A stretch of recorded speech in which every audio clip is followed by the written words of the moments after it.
आज मैं आपको एक ऐसी कहानी सुनाने जा रही हूँ जो किसी फिल्म की कहानी से कम नहीं। कहते हैं हर कहानी का एक अंत होता है, पर कुछ कहानियों का अंत एक नई तूफानी शुरुआत होता है। मेरे तलाक के कागज पर दस्तखत होने के ठीक 30 सेकंड बाद मेरी घमंडी ननद को नौकरी से निकाल दिया गया और उसकी सारी संपत्ति जब्त कर ली गई। मेरी सास ने घबराकर मुझे 100 से ज्यादा बार फोन किया, पर मैंने हर बार मुस्कुराकर बस इतना कहा, माफ कीजिएगा, आपने गलत नंबर लगाया है। मैंने चॉपस्टिक्स नीचे रखी, मुंह में सूखे चावल के दाने निगलने की कोशिश की, पर मेरा गला कड़वाहट से भर गया था। पिछले 3 सालों से मेरे ससुराल का रात का खाना ऐसा ही था। यह कभी खाना नहीं होता था, बल्कि एक अदालत होती थी जहां मेरे गुनाहों का फैसला सुनाया जाता था। मेरा गुनाह शायद मेरा गरीब होना, मेरे पास दिखाने के लिए कोई ऊंची तनख्वाह वाली नौकरी न होना, और सबसे बड़ा गुनाह समीर से शादी करना, जो अपनी माँ शारदा जी का लाडला बेटा था। मेरे सामने मेरी सास शारदा जी बैठी थी। उनकी तनी हुई आंखें जो किसी चाबुक से कम नहीं थी, मुझे ऊपर से नीचे तक घूर रही थी और फिर मेरे पहने हुए कपड़ों पर जाकर टिक गई। अरे खा भी लेगी या सब मूर्ति बनकर बैठी रहेगी?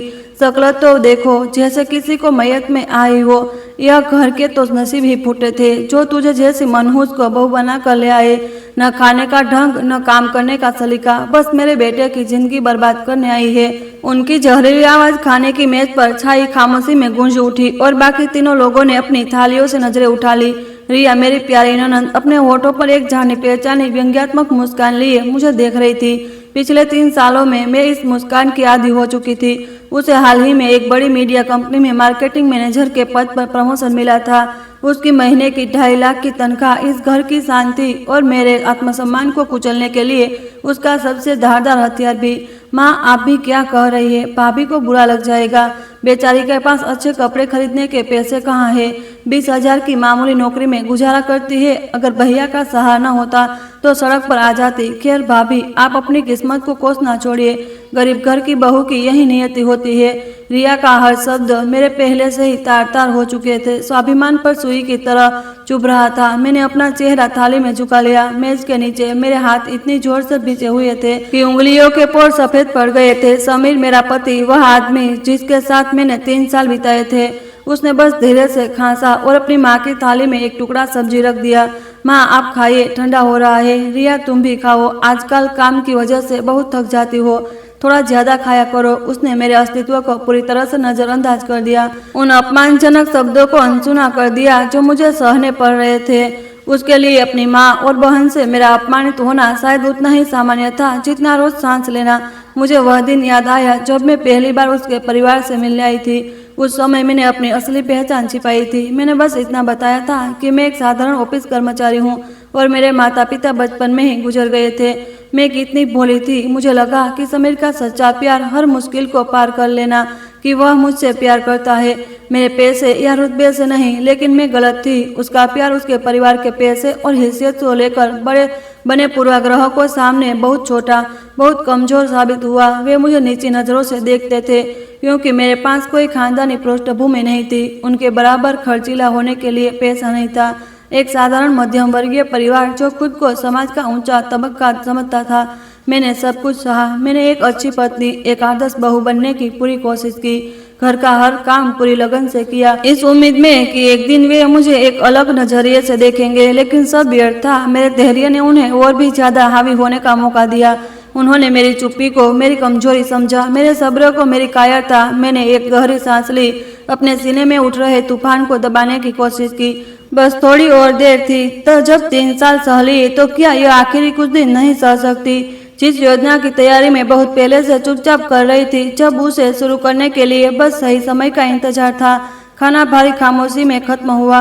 मैंने हमेशा की तरह चुपचाप बर्तन उठाए, रसोई को चमका दिया। जब मैं ड्राइंग रूम में वापस आई तो शारदा जी टीवी देख रही थी और रिया अपने नए नेल पेंट को सुखा रही थी। मुझे घूरते देख रिया ने ताना कसते हुए कहा, सुनो भाभी, सुना है तुम्हारी कंपनी में आजकल सहायक कर्मचारी की जगह खाली है। तुम वहाँ अर्जी क्यों नहीं दे देती? शायद तुम्हारे अभी की 20,000 की नौकरी से ज्यादा ही मिल जाए। मैं रुकी पर न मुड़ी नहीं। मैं अपनी पीठ पर उसकी और अपनी सास की घृणा भरी निगाहों को महसूस कर सकती थी। तुम्हारी चिंता के लिए धन्यवाद रिया, मेरा काम ठीक चल रहा है। मैंने एक आश्चर्यजनक रूप से शांत आवाज में जवाब दिया और सीधे अपने कमरे की तरफ गई। दरवाजा बंद करके ही मैंने राहत की सांस ली। मैं खिड़की से बाहर घने अंधेरे को देखा। समय आ गया था, इस अपमान भरी जिंदगी को खत्म करने का समय आ गया था। मैंने अलमारी में छिपा कर रखा हुआ अपना दूसरा फोन निकाला। यह उस सस्ते फोन से बिल्कुल अलग था जिसे मैं रोज इस्तेमाल करती थी। मैंने एक नंबर डायल किया जो मुझे मुंह से जवाब याद था। हेलो सुरेश जी, सब तैयारी कहाँ तक पहुँची? दूसरी तरफ से गहरी सम्मानजनक आवाज आई। यह मेरे सहायक सूरज जी की आवाज थी जो लगभग 10 साल से मेरे साथ थे। अदिति मैम, सब कुछ आपके आदेश के अनुसार तैयार है, बस आपके एक इशारे का इंतजार है और सब कुछ तुरंत लागू कर दिया जाएगा। मैंने अपनी आंखें बंद कर ली। मेरे ससुराल वालों के ताने, उनकी नफरत भरी निगाहें मेरे सामने एक बार फिर घूम गई। बहुत अच्छा, परसों सुबह मेरे मैरिज रजिस्ट्रार के ऑफिस से निकलने के ठीक 30 सेकंड बाद योजना शुरू कर देना। जी मैम। कॉल खत्म हो गई। मैंने एक कॉल हिस्ट्री मिटाई, सिम निकाला और फोन को वापस उसकी जगह पर रख दिया। उस रात में बहुत गहरी नींद सोई, पिछले 3 सालों की सबसे अच्छी नींद। मेरा बुरा सपना खत्म होने वाला था और उनका बुरा सपना बस शुरू होने वाला था। रिया हमेशा मेरी आंखों में एक कांटे की तरह चुभती थी। वह न सिर्फ नुकीला था बल्कि जहरीला भी था। जिस दिन से मैंने इस घर में कदम रखा था उसने मेरे लिए अपनी नफरत कभी नहीं छिपाई। उसकी नज़र में मैं एक गवार, बेढंग कपड़े पहनने वाली, कम पढ़ी लिखी लड़की थी और सबसे शर्मनाक बात, मैं पैसे नहीं कमाती थी। वह खुद को 21वीं सदी की एक सफल महिला मानती थी। एक ऐसा आदर्श जिसे हर लड़की को अपनाना चाहिए और उसकी सफलता का पैमाना उसकी 2.5 लाख महीने की तनख्वाह। यह आंकड़ा हर खाते में पर हर बातचीत में जब भी मौका मिलता दोहराया जाता था। यह रिया के मूल्य को साबित करने और साथ ही मुझे नीचा दिखाने का एक मंत्र बन गया था। माँ, यह देखो, मैंने नया ब्रांडेड बैग खरीदा है, पूरे 75,000 है। भाभी तो साल भर की तनख्वाह से भी ज्यादा होगी। रिया ने यह कहते हुए चमड़े का चमकदार बैग मेरे और शारदा जी के सामने लहराया। जानबूझकर मुझे वह प्राइस बैग टैग दिखाया जो उसने अभी तक नहीं हटाया था। शारदा जी ने तारीफ से सिर हिलाया। उनकी आंखों में गर्व की चमक थी। मेरी बेटी की बात ही कुछ और है। औरत को ऐसा ही होना चाहिए, खुद पैसा कमाए, खुद पर खर्च करे, कुछ लोगों की तरह नहीं जो दिन भर बस अपने पति की कमाई पर पलती है। मैं चुप रही, सिर झुकाकर जल्दी जल्दी खाना खाने लगी। मैं अच्छी तरह जानती थी कि वह बैग नकली था, फर्स्ट कॉपी। उसकी असली कीमत उसके बताए दाम का 10वां हिस्सा भी नहीं थी। लेकिन मैंने कुछ नहीं कहा क्योंकि मैं जानती थी कि कोई मेरी बात पर यकीन नहीं करेगा। उनकी नज़र में मुझे जैसे गरीब को असली और नकली में फर्क कहाँ पता होगा। रिया का घमंड सिर्फ भौतिक चीजों को दिखाने तक ही सीमित नहीं था, वह मेरी जिंदगी के हर पहलू में दखल देती थी। मेरे कपड़े पहनने के तरीके से लेकर मेरे बात करने के ढंग तक, यहाँ तक कि मैं रात के खाने में क्या बनाऊंगी यह भी वही तय करती थी। हे भगवान, भाभी आपने यह दाल इतनी नमकीन क्यों बना दी? भैया को ज्यादा नमक पसंद नहीं है, आपको पता नहीं क्या? ये आपके गांव में सब ऐसे ही खाते हैं। उसने मुंह बनाते हुए दाल की कटोरी को दूर धकेल दिया जैसे वह कोई भयानक चीज हो। समीर ने हमेशा की तरह एक शब्द नहीं कहा, बस चुपचाप एक ऑमलेट का टुकड़ा लेकर खाना खत्म करके लगा। मैंने समझाने की कोशिश की कि मैंने समीर के स्वाद के अनुसार ही बनाया है, शायद आज गलती से थोड़ा ज्यादा नमक पड़ गया होगा। लेकिन रिया ने मुझे मौका ही नहीं दिया। बहाने मत बनाओ, जब खाना बनाना नहीं आता तो मान लो। मैं कल एक नया एयर फ्रायर खरीद कर लाऊंगी, मॉडर्न जमाने की चीज है, तेल मसाले से सेहत भी खराब नहीं होगी। फिर मीठी आवाज में समीर की तरफ मुड़ी, क्यों भैया, एक बड़ी सी एयर फ्रायर? मैं सही कह रही हूँ ना?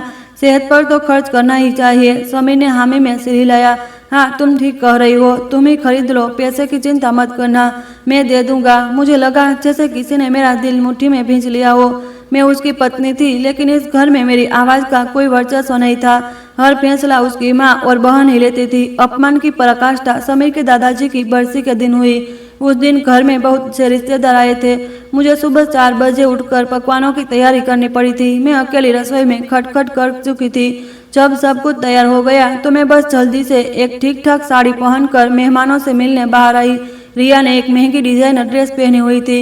मेकअप से उसका चेहरा दमक रहा था और मेहमानों के बीच ऐसे घूम रही थी जैसे इस आयोजक की मेजबान वही हो। जब एक बुआ जी ने मेरे काम के बारे में पूछा तो रिया ने झट से जवाब दिया, भाभी तो एक छोटी सी कंपनी में क्लर्क है बुआ जी, तनख्वाह इतनी है कि बस पेट्रोल का खर्चा निकल जाए। शुक्र है भैया का जो सहारा दे रहे हैं, वरना पता नहीं कैसे गुजारा होता। खाने के मेज पर सन्नाटा छा गया। सबकी निगाहें मुझ पर टिक गई। किसी में दया थी, किसी में जिज्ञासा और किसी में तिरस्कार। मेरा चेहरा शर्म से जलने लगा, कान शून्य हो गए। मुझे लगा जैसे मैं सर्कस की कोई जानवर हूँ जिसे लोगों के मनोरंजन के लिए पेश किया गया है। मैंने समीर की तरफ देखा, अपने पति से एक शब्द की उम्मीद में, लेकिन नहीं। उसने अपना सिर झुका लिया, खाने का नाटक करने लगा, मेरी नजरों से बचता रहा। उस पर मैं समझ गई थी कि सब कुछ सच में खत्म हो गया है। प्यार, उम्मीद, सब कुछ मर चुका है। मैं अब ऐसी जिंदगी नहीं जी सकती थी। उस रात सब कुछ समेटने के बाद मैंने सुरेश जी को फोन किया। वह मेरे पिता द्वारा नियुक्त किए गए सहायक थे, जो उनके निधन से पहले से मेरे साथ थे। सुरेश जी ही एकमात्र व्यक्ति थे जो मेरी असली पहचान जानते थे और जिन पर मुझे पूरा भरोसा था। मैंने उन्हें अपने तलाक के फैसले और बदले की योजना के लिए जरूरी तैयार करने को कहा। सुरेश जी ने बस एक सवाल पूछा, मैम, क्या आप पूरी तरह से निश्चित है? एक बार यह शुरू हो गया तो पीछे मुड़ने का कोई रास्ता नहीं होगा। मैंने आईने में खुद को देखा, थकी हुई आंखों, मुरझाए हुए चेहरे और पुराने कपड़ों वाली औरत को। यह मैं नहीं थी, यह वह जिंदगी नहीं थी जिसकी मैं हकदार थी। मैं निश्चित हूँ, मैंने एक दृढ़ और ठंडी आवाज में जवाब दिया।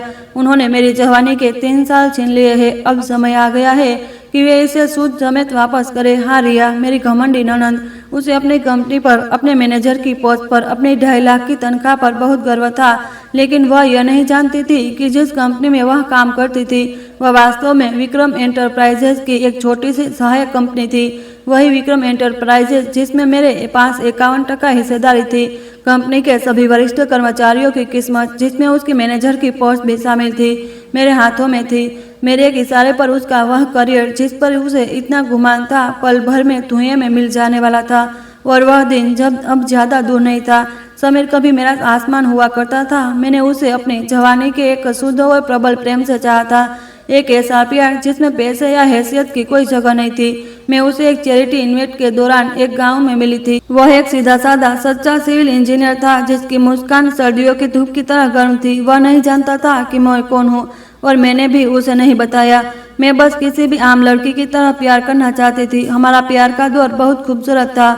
उसने वादा किया था कि वह जिंदगी भर मेरी ढाल बनकर रहेगा, किसी को मुझे सताने नहीं देगा। मैंने उन वादों पर आंख मूंद कर भरोसा किया था, लेकिन शादीशुदा जिंदगी कोई परिकथा नहीं होती। जब हम उसकी माँ और बहन के साथ एक ही छत के नीचे रहने लगे तो समीर धीरे धीरे बदल गया। वह अब वह आदमी नहीं रहा जो मेरी रक्षा करने के लिए खड़ा होता था। वह कमजोर, दुविधा में रहने वाला बन गया और हमेशा अपने परिवार को मुझसे ऊपर रखता था। जब भी मेरी और उसकी सास या ननद के बीच की कोई अनबन होती तो वह हमेशा चुप रहना या उन्हीं का पक्ष लेना पसंद करता था। अदिति, तुम थोड़ा सब्र कर लो, माँ की उम्र हो गई है, उनका स्वभाव थोड़ा मुश्किल है, समझने की कोशिश करो। रिया अभी बची है, बिना सोचे समझे बोल देती है, तुम दिल पर मत लो। यह वह बातें थी जो मैं अक्सर उससे सुनती थी। वह हमेशा मुझसे सहन करने, समझने और माफ करने की उम्मीद करता था, लेकिन उसने एक बार भी अपनी माँ और बहन से यह नहीं कहा कि वे मेरा सम्मान करे, उसकी पत्नी का सम्मान करे। मुझे याद है, एक बार मैं बहुत बीमार पड़ गई थी। 100 डिग्री बुखार था, शरीर इतना कमजोर कि मैं बिस्तर से उठ भी नहीं पा रही थी। मैंने उससे मेरे लिए थोड़ी खिचड़ी लाने को कहा। उसने हूँ कहा और बाहर चला गया, लेकिन लगभग 2 घंटे बाद वह स्नैक्स के एक बैग के साथ लौटा और बोला, माफ करना, मैं रास्ते से गुजर रहा था तो रिया का फोन आ गया। उसे अपने पसंदीदा रेस्टोरेंट से पिज्जा मंगवाना था, तो मैं पूरे घर के लिए वहीं ले आया और तुम्हारी खिचड़ी लाना भूल गया। तुम अभी ब्रेड खा लो। मैंने मेज पर रखे पिज्जा के डब्बे को देखा और फिर अपने सामने खड़े पति को देखा। मेरी आंखों में आंसू बहने लगे। जब मैं सबसे ज्यादा बीमार थी, जब मुझे उसके ध्यान की सबसे ज्यादा जरूरत थी, तब भी उसे सिर्फ अपनी बहन की पसंद का ख्याल था। उस पल मेरा दिल आधा ठंडा पड़ चुका था। समीर की लापरवाही सिर्फ छोटी छोटी बातों में ही नहीं दिखती थी। उसे मेरी भावनाओं की कभी परवाह नहीं थी। वह नहीं जानता था कि मुझे क्या पसंद है, क्या नापसंद है, मैं खुश हूँ या दुखी। वह काम से घर आता, खाना खाता, टीवी देखता और सो जाता। हमारी शादीशुदा जिंदगी एक बिना खिड़की वाले कमरे की तरह फीकी और ठंडी थी। मैंने उससे कई बार बात करने की कोशिश की। मैंने इस शादी को बचाने की बहुत कोशिश की। समीर, क्या हम बात कर सकते हैं? मुझे अपने ही घर में बहुत अकेलापन महसूस होता है। मैंने एक बार सिसकते हुए उसे कहा था, लेकिन जवाब में मुझे सिर्फ उसकी उदासीनता मिली। तुम फिर से फालतू बातें सोच रही हो अदिति। तुम्हारे पास रहने को घर है, खाने को खाना है, साथ में पति है, कैसा अकेलापन। ज्यादा की उम्मीद मत करो। वह समझ नहीं पाया या समझना ही नहीं चाहता था कि मुझे भौतिक चीजों की नहीं बल्कि ध्यान, सम्मान और प्यार की जरूरत थी। उसने मान लिया था कि मुझे एक ठीक ठाक जिंदगी देना ही एक पति के रूप में उसकी सारी जिम्मेदारी पूरी कर देना है। वह नहीं जानता था कि उसकी लापरवाही, अपने परिवार द्वारा किए गए मेरे अपमान पर उसकी चुप्पी वह जहरीला खंजर था जिसने मेरे प्यार को मार डाला। एक समय था जब मैं खुद से पूछती थी कि मैं यह सब क्यों सह रही हूँ। मेरे पास सब कुछ था, पैसा, ताकत, हैसियत। मैं एक रानी की तरह जी सकती थी। हजारों लोग मेरा सम्मान करते। मैं यहाँ किस लिए रुकी थी, जिसके बदले मैं सिर्फ अपमान और लापरवाही मिलती थी? क्या इसलिए कि मैं अभी भी समीर से प्यार करती थी? नहीं, वह प्यार तो बहुत पहले मर चुका था। शायद यह मेरी अपनी जीत थी। मैं इस विश्वास पर टिकी हुई थी कि मैं उसे और उसके परिवार को बदल सकती हूँ। मैं एक सुखी परिवार को भ्रम को पकड़े हुए थी, लेकिन अब मैं उस सपने से झांक चुकी थी। समीर मेरे प्यार के लायक नहीं था, उसका परिवार मेरे त्याग के लायक नहीं था। वह एक बुरा पति था, एक घायल आदमी जो अपनी औरत की रक्षा के लिए खड़ा नहीं हो सकता था। वह सिर्फ अपनी माँ और बहन के सहारे जीता था, जिसका अपना कोई विचार नहीं था, कोई हिम्मत नहीं थी। और ऐसा इंसान इस देर सवेर अपनी लापरवाही और कायरता की कीमत जरूर चुका था। मैंने अपने बगल में सो रहे उस आदमी को देखा। उसका चेहरा आज भी उतना ही मासूम लग रहा था जितना पहले दिन लगा था, लेकिन मेरे लिए वह अब अजनबी और घृणित हो चुका था। मुझे अब कोई दर्द महसूस नहीं हो रहा था। मेरे अंदर अब सिर्फ ठंडक और दृढ़ संकल्प था। वह और उसका परिवार जल्दी जान जाएंगे कि जिस औरत को उन्होंने पिछले 3 सालों तक कुचला था, वह कोई चींटी नहीं थी जो हमेशा दबी रहे, बल्कि एक फिनिक्स की थी जो अपनी ही राख से दोबारा जन्म लेने का इंतजार कर रही थी। और जब वह अपने पंख फैलाएगी तो वह उन सब कुछ को जलाकर राख कर देगी जिन्होंने उसे चोट पहुंचाई थी। पानी का गिलास आखिरकार छलक ही गया। इंसान को सब्र का बांध चाहे कितना भी मजबूत क्यों ना हो, उसकी एक सीमा होती है, और मेरी सीमा उस शाम टूट गई। मेरी सास के जन्मदिन की पार्टी में शारदा जी अपने दोस्तों और पड़ोसियों के सामने दिखावा करने के लिए एक बड़ी पार्टी देना चाहती थी, और जाहिर है इस घड़ी तक सब कुछ संभालने की जिम्मेदारी मेरी थी। मुझे 2 दिन की छुट्टी लेनी पड़ी। मैं अकेली बाजार गई, खाना पकाया, सफाई की, घर सजाया। मैं उन्हें खुश करना चाहती थी। उम्मीद थी कि मेरी मेहनत को सराहा जाएगा। पार्टी बहुत अच्छी चल रही थी, जब तक कि शारदा जी की एक दोस्त ने मेरे बारे में नहीं पूछा। शारदा बहन, यह तुम्हारी बहू है क्या? बहुत सुंदर व सुशील है, कहाँ काम करती है? शारदा जी जवाब देती उससे पहले ही रिया बीच में कूद पड़ी। नमस्ते आंटी जी, भाभी तो एक छोटी सी कंपनी में क्लर्क है। तनख्वाह इतनी है कि लिपस्टिक का खर्चा भी मुश्किल से निकलता है। हमारे परिवार को ही सहारा देना पड़ता है। शारदा जी की दोस्त के चेहरे पर से मुस्कान गायब हो गई। उन्होंने मुझे एक अजीब सी दया भरी नजरों से देखा। कमरे का माहौल अचानक भारी हो गया। मुझे लगा जैसे मेरे शरीर का सारा खून जम गया हो। यह पहली बार नहीं था जब रिया ने ऐसा कुछ कहा था, लेकिन इस बार यह इतने सारे लोगों के सामने कहा था, जैसे मेरे मुंह पर एक जोरदार तमाचा पड़ा हो। मैंने अपने पति समीर की तरफ देखा।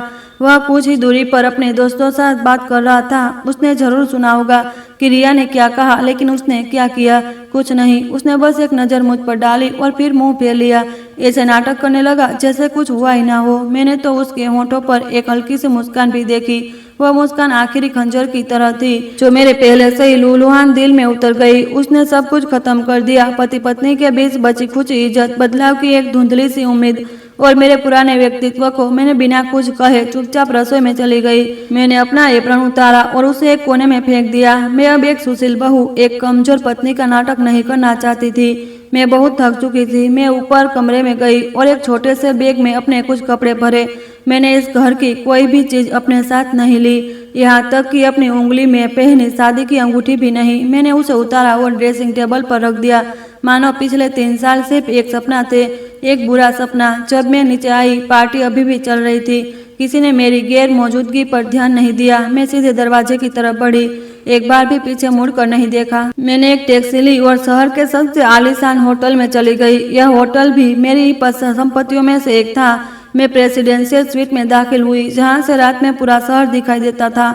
नियॉन लाइटें दूर के सितारे की तरह टिमटिमा रही थी। मैं वहाँ खड़ी होकर 3 साल की कैद के बाद पहली बार आज़ादी को महसूस कर रही थी। मैंने अपना गुप्त फोन निकाला और सुरेश जी का नंबर डायल किया। सुरेश जी, मैं बोल रही हूँ। मैम, क्या हुआ? आपकी आवाज़ ठीक नहीं लग रही।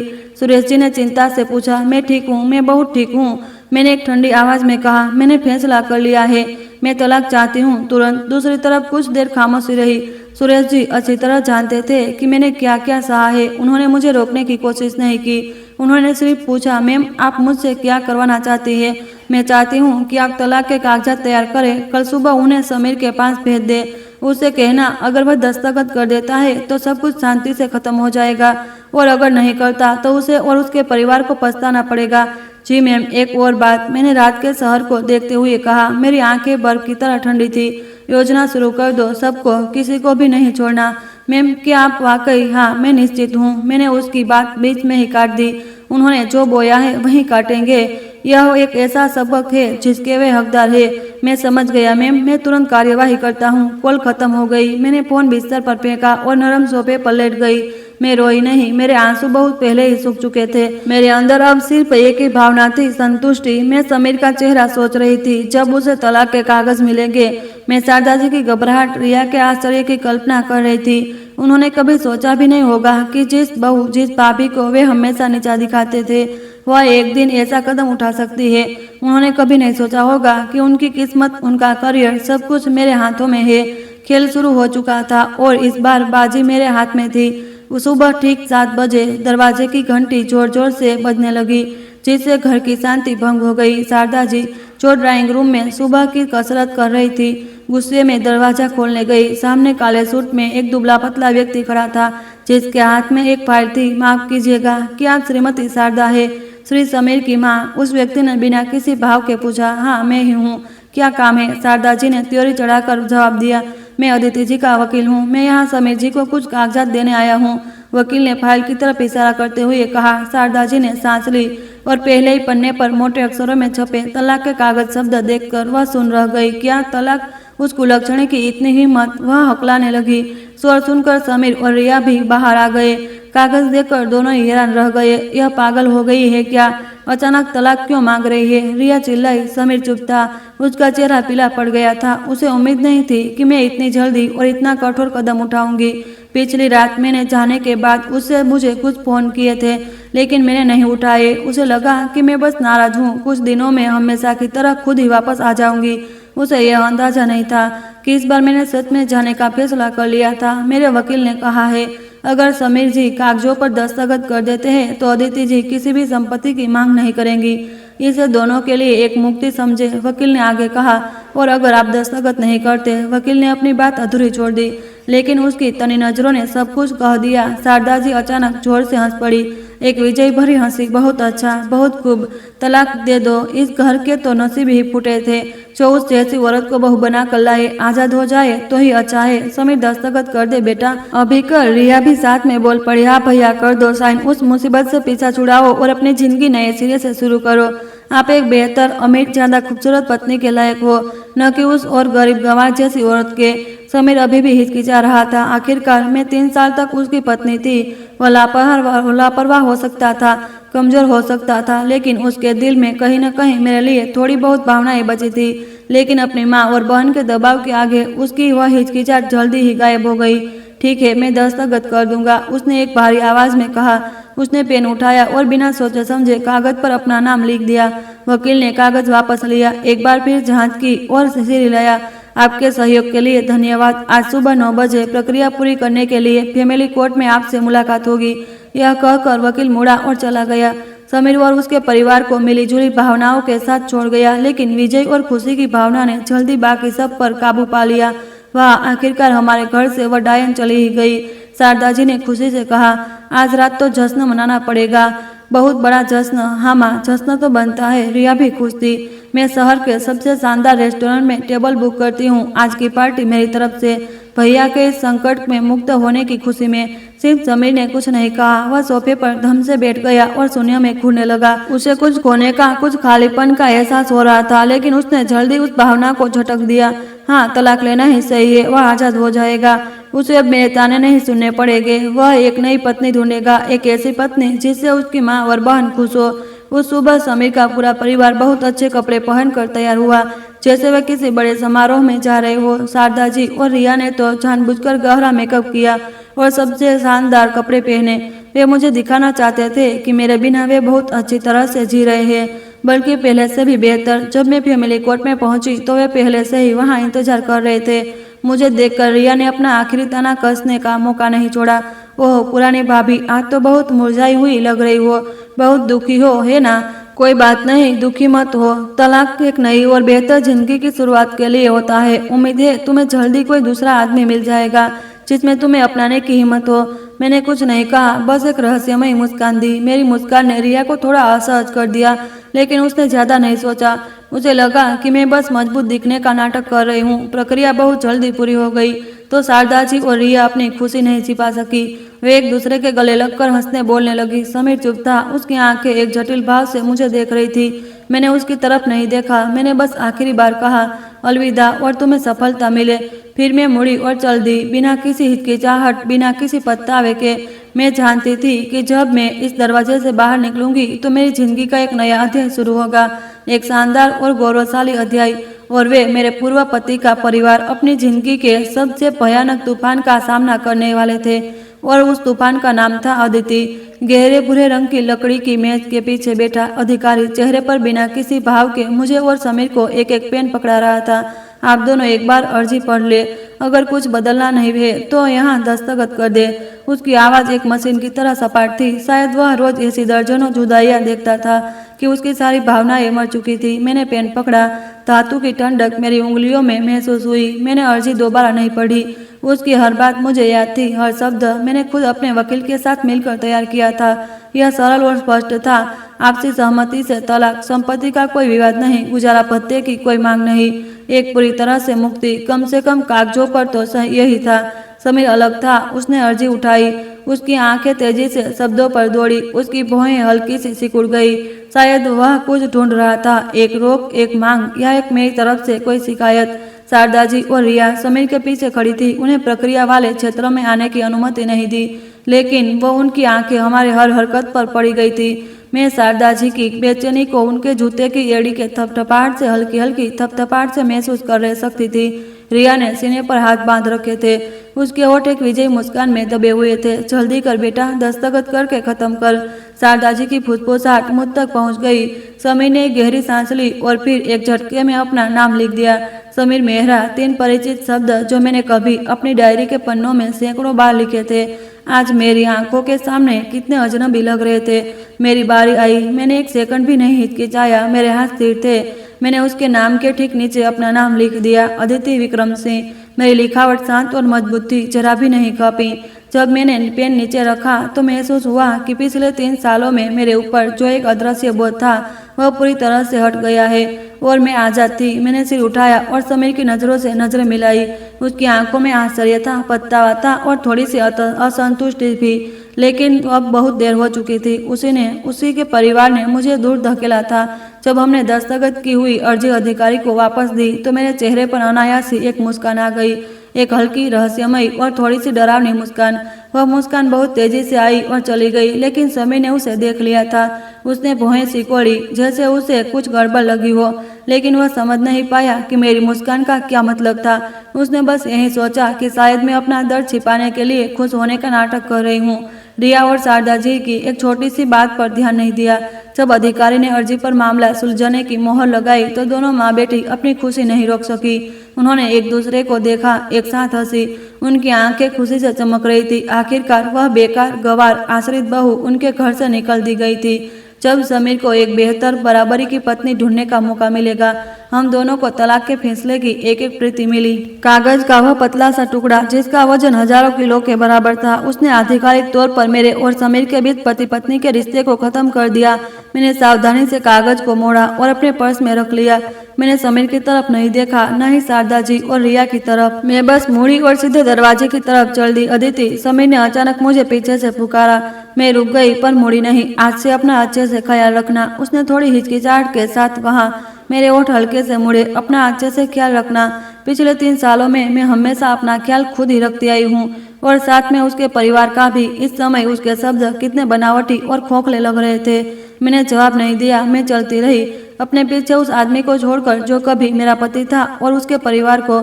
जब मैं रजिस्ट्रार के दफ्तर के दरवाजे से बाहर निकली, सुबह की ताजी हवा में एक गहरी सांस ली तो मुझे लगा जैसे मेरा पुनर्जन्म हुआ हो।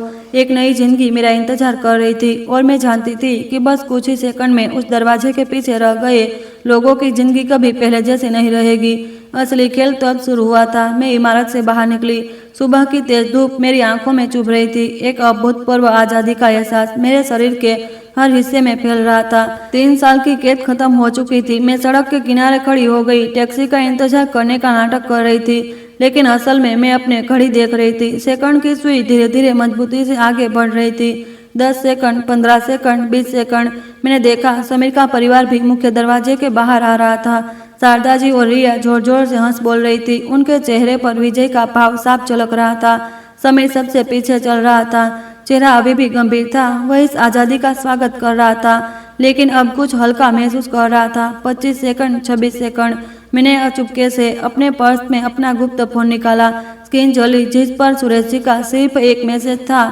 ठीक 20 सेकंड पर भेजा गया था। शुरू हो गया है। 30 सेकंड। ठीक 30 सेकंड जब रजिस्ट्रार के दफ्तर का दरवाजा मेरे पीछे बंद हुआ। मैं मुस्कुराई, एक सच्ची मुस्कान जिसमें न कोई रहस्य था न कोई बनावट। मैंने फोन वापस रखा और तभी एक शानदार काले रंग की लिमोजिन मेरे सामने आकर रुकी। दरवाजा खुला। सुरेश जी अपने शानदार सूट में बाहर निकले। सम्मान से झुके। मैम, आपका स्वागत है। मैंने सिर हिलाया और कार में बैठ गई।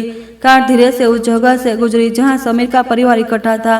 गहरे रंग के शीशे के पार मैं उनके चेहरे पर आश्चर्य साफ देख सकती थी। रिया का मुंह खुला का खुला रह गया। वह कार की तरफ इशारा कर रही थी। शारदा जी अपनी आंखें मल रही थी। उन्हें अपनी आंखों पर यकीन नहीं हो रहा था। समीर स्तब्ध खड़ा था। उसकी आंखें दूर जाती कार पर टिकी थी। शायद वे सोच रहे थे कि जिस गंवार गरीब औरत को उन्होंने अभी अभी त्यागा है, उसे लेने के लिए इतनी शानदार कार कैसे आ सकती है। लेकिन यह तो उन आश्चर्यों की श्रृंखला की बस शुरुआत थी जिनका उन्हें सामना करना था। मैंने नरम चमड़े की सीट पर पीठ टिकाई और आंखें बंद कर ली। मेरे दिमाग में आदेशों का एक श्रृंखला सटीकता और तेजी से लागू की जा रही थी। पहला आदेश मेरी घमंडी ननद रिया के लिए था। सुरेश जी ने उस मीडिया कंपनी के शीर्ष प्रबंधन को एक तत्काल ईमेल भेजा जहां रिया काम करती थी। ईमेल का विषय बहुत छोटा था। मार्केटिंग मैनेजर रिया मेहरा को तत्काल प्रभाव से बर्खास्त किया जाए। सबसे बड़े शेयर धारक का निर्णय। वह मैनेजर का पद जिस पर रिया को हमेशा गर्व था, वह 2.5 लाख की तनख्वाह जिसका वह हमेशा दिखावा करती थी, सब कुछ मिनटों में धुएं में मिल जाने वाला था। उसे बिना किसी दया के नौकरी से निकाल दिया जाएगा। बिना किसी स्पष्टीकरण, बिना किसी मुआवजे के वह एक बेरोजगार बन जाएगी जिसके बायोडेटा पर बर्खास्त होने का धब्बा लगा होगा। दूसरा आदेश मेरे लापरवाह पूर्व पति समीर के लिए था। जिन सभी निवेश अनुबंधों के पीछे वह पड़ा था, जिन परियोजनाओं से उसे भारी मुनाफे की उम्मीद थी, वे सब रद्द कर दिए जाएगा। उसका सबसे बड़ा व्यापारिक भागीदार जिस पर उसे पूरा भरोसा था, अचानक उससे सारे संपर्क तोड़ देगा। कारण बहुत सरल था, क्योंकि वह भागीदार भी मेरी ही नियंत्रण वाली कंपनियों में से एक थी। समीर सब कुछ खो देगा। वह कर्ज में डूब जाएगा, दिवालिया होने के खतरे का सामना करेगा। एक अमीर जिंदगी का सपना, अपने परिवार के सामने खुद को साबित करने का सपना, सब कुछ समुद्रों की लहरों के सामने रेत का महल की तरह ढह जाएगा। तीसरा आदेश मेरी कठोर सास शारदा जी के लिए था।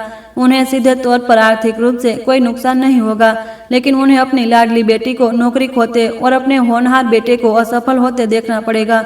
उनका सबसे बड़ा गर्व, उनकी शान बेरहमी से चकनाचूर हो जाएगी। उन्हें घबराहट में और डर में जीना पड़ेगा और समझ नहीं आएगा कि क्या हो रहा है। यही सजा मैंने उनके लिए तय की थी। यह कोई खूनी बदला नहीं था, बल्कि एक धीमी गति से होने वाला पतन था, एक मानसिक प्रताड़ना। मैं चाहती थी कि वे उस लाचारी का स्वाद चखे, उस एहसास का जब कोई और आपकी किस्मत का फैसला करे। वह एहसास जो मैंने पिछले 3 सालों तक सहा था। मैम, अब हम कहाँ चले? सुरेश जी की आवाज ने मुझे हकीकत में वापस ला दिया। मैंने आंखें खोली और खिड़की से बाहर देखा। शहर अभी भी व्यस्त था। लोग अभी भी भागदौड़ कर रहे थे। सब कुछ सामान्य चल रहा था। सिर्फ उन 3 लोगों की जिंदगी एक अलग मोड़ ले चुकी थी। घर चलिए सुरेश जी, मेरे असली घर, मैंने एक शांत आवाज में कहा। कार ने रफ्तार पकड़ी और भीड़ भाड़ वाले ट्रैफिक में विलीन हो गई। मैं जानती थी कि इस पल में मैं अब अदिति मेहरा, वह कमजोर गरीब बहू नहीं रहूंगी। मैं अदिति विक्रम सिंह हूँ, विक्रम एंटरप्राइजेज की वारिस, और मैं वह सब कुछ वापस लेने के लिए लौट आई हूँ जो मेरा है। रिया अपने निजी दफ्तर की आरामदायक चमड़े की कुर्सी पर पैर फैलाकर बैठी थी। हाथ में गर्म कॉफी का कप था और वह खुशी में एक एक धुन गुनगुना रही थी। आज का दिन बहुत शानदार था। उसने अभी अभी अपनी आंखें को काटे यानी मुझे रास्ते से हटाया था और उसके भाई ने उसे उन 5 सितारा रेस्टोरेंट में शानदार दावत देने का वादा किया था। जिंदगी कितनी खूबसूरत थी। उसने अपना कंप्यूटर खोला, काम के ईमेल पर एक नजर डाली। सब रिपोर्ट्स और अपने अधिष्ठानों से मिली तारीफों से भरे थे। वह संतुष्टि से मुस्कुराई। वह एक मैनेजर पद पाने के लिए उसने बहुत मेहनत की थी। यह उसका गर्व था, उसकी शांति, वह चीज जिससे वह दुनिया के सामने सिर ऊंचा करके चलती थी। अचानक इनबॉक्स में एक नया ईमेल आया। ईमेल का विषय लाल रंग में था और तत्काल शब्द बड़े अक्षरों में लिखा था। भेजने वाला वरिष्ठ मानव संसाधन विभाग था। एक ऐसा विभाग जो आमतौर पर मैनेजरों से सीधे संपर्क नहीं करता था। रिया को थोड़ी जिज्ञासा हुई। उसने ईमेल खोलने के लिए क्लिक किया। ईमेल बहुत छोटा सा था, बस कुछ ही पंक्तियों का। बर्खास्ती की सूचना। प्रिय मिस रिया मेहरा, पद मार्केटिंग मैनेजर। कंपनी ने आज से आपके साथ रोजगार अनुबंध समाप्त करने का निर्णय लिया है। यह निर्णय तत्काल प्रभाव से लागू होता है। आपसे अनुरोध है कि आप कंपनी का सारा काम और संपत्ति सौंप दे और अगले 30 मिनट के बाद भीतर कार्यालय छोड़ दे। साभार वरिष्ठ मानव संसाधन विभाग। रिया के हाथ से कॉफी का कप फर्श पर गिरकर चकनाचूर हो गया। गहरे भूरे रंग का तरल उसकी महंगी ड्रेस पर छलक गया, लेकिन उसका ध्यान उस पर नहीं था। उसकी आंखें कंप्यूटर स्क्रीन पर जमी थी। वह ईमेल के हर शब्द को बार बार पढ़ रही थी, जैसे उसे अपनी आंखों पर विश्वास न हो रहा हो। बर्खास्त, मुझे नौकरी से निकाल दिया गया। यह नहीं हो सकता, जरूर कोई गलतफहमी हुई है। रिया बौखलाने लगी। उसने जल्दी से एचआर डायरेक्टर को फोन लगाया, जिसके साथ वह अक्सर खाने पीने और तोहफे देने जाती थी। लेकिन दूसरी तरफ से सिर्फ लंबी घंटी बजती रही। उसने सीईओ को फोन किया, नतीजा वही रहा। घबराकर रिया अपने दफ्तर से भागकर एचआर विभाग की तरह गई। वह अंदर घुसकर हंगामा करने ही वाली थी, लेकिन 2 सुरक्षा गार्ड ने दरवाजे पर खड़े थे। माफ कीजिएगा मिस रिया, आपको अंदर जाने की इजाजत नहीं है, एक गार्ड ने ठंडी आवाज में कहा। तुम लोग पागल हो गए हो क्या? मैं इस कंपनी की मार्केटिंग मैनेजर हूँ, हटो मेरे रास्ते से। रिया चिल्लाई, गार्डों को धकेलने की कोशिश करने लगी। हम सिर्फ ऊपर से मिले आदेशों का पालन कर रहे हैं। कृपया अपने दफ्तर वापस जाकर अपना निजी सामान पैक कर ले। 30 मिनट बाद हम आपको कंपनी से बाहर ले जाएंगे, दूसरे गार्ड ने दृढ़ता से कहा। रिया स्तब्ध रह गई। उसने चारों ओर देखा। बहुत से सहकर्मी उसे जिज्ञासा और दया की नजरों से देख रहे थे। शर्म और अपमान की तरह लहर उसके अंदर उठने लगी।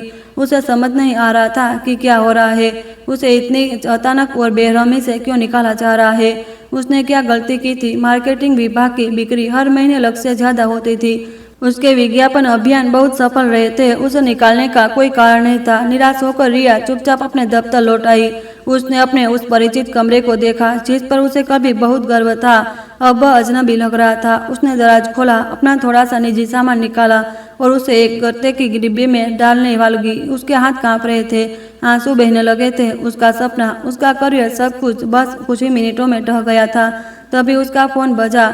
उसके भाई समीर का फोन था। हेलो रिया, तुम्हारा काम खत्म हुआ, मैं तुम्हें जश्न के लिए लेने आ रहा हूँ। समीर की आवाज में बहुत खुशी थी। अपने भाई का आवाज सुनकर रिया खुद को रोक नहीं पाई। वह फुट फुट कर रो पड़ी। भैया, मुझे नौकरी से निकाल दिया गया है।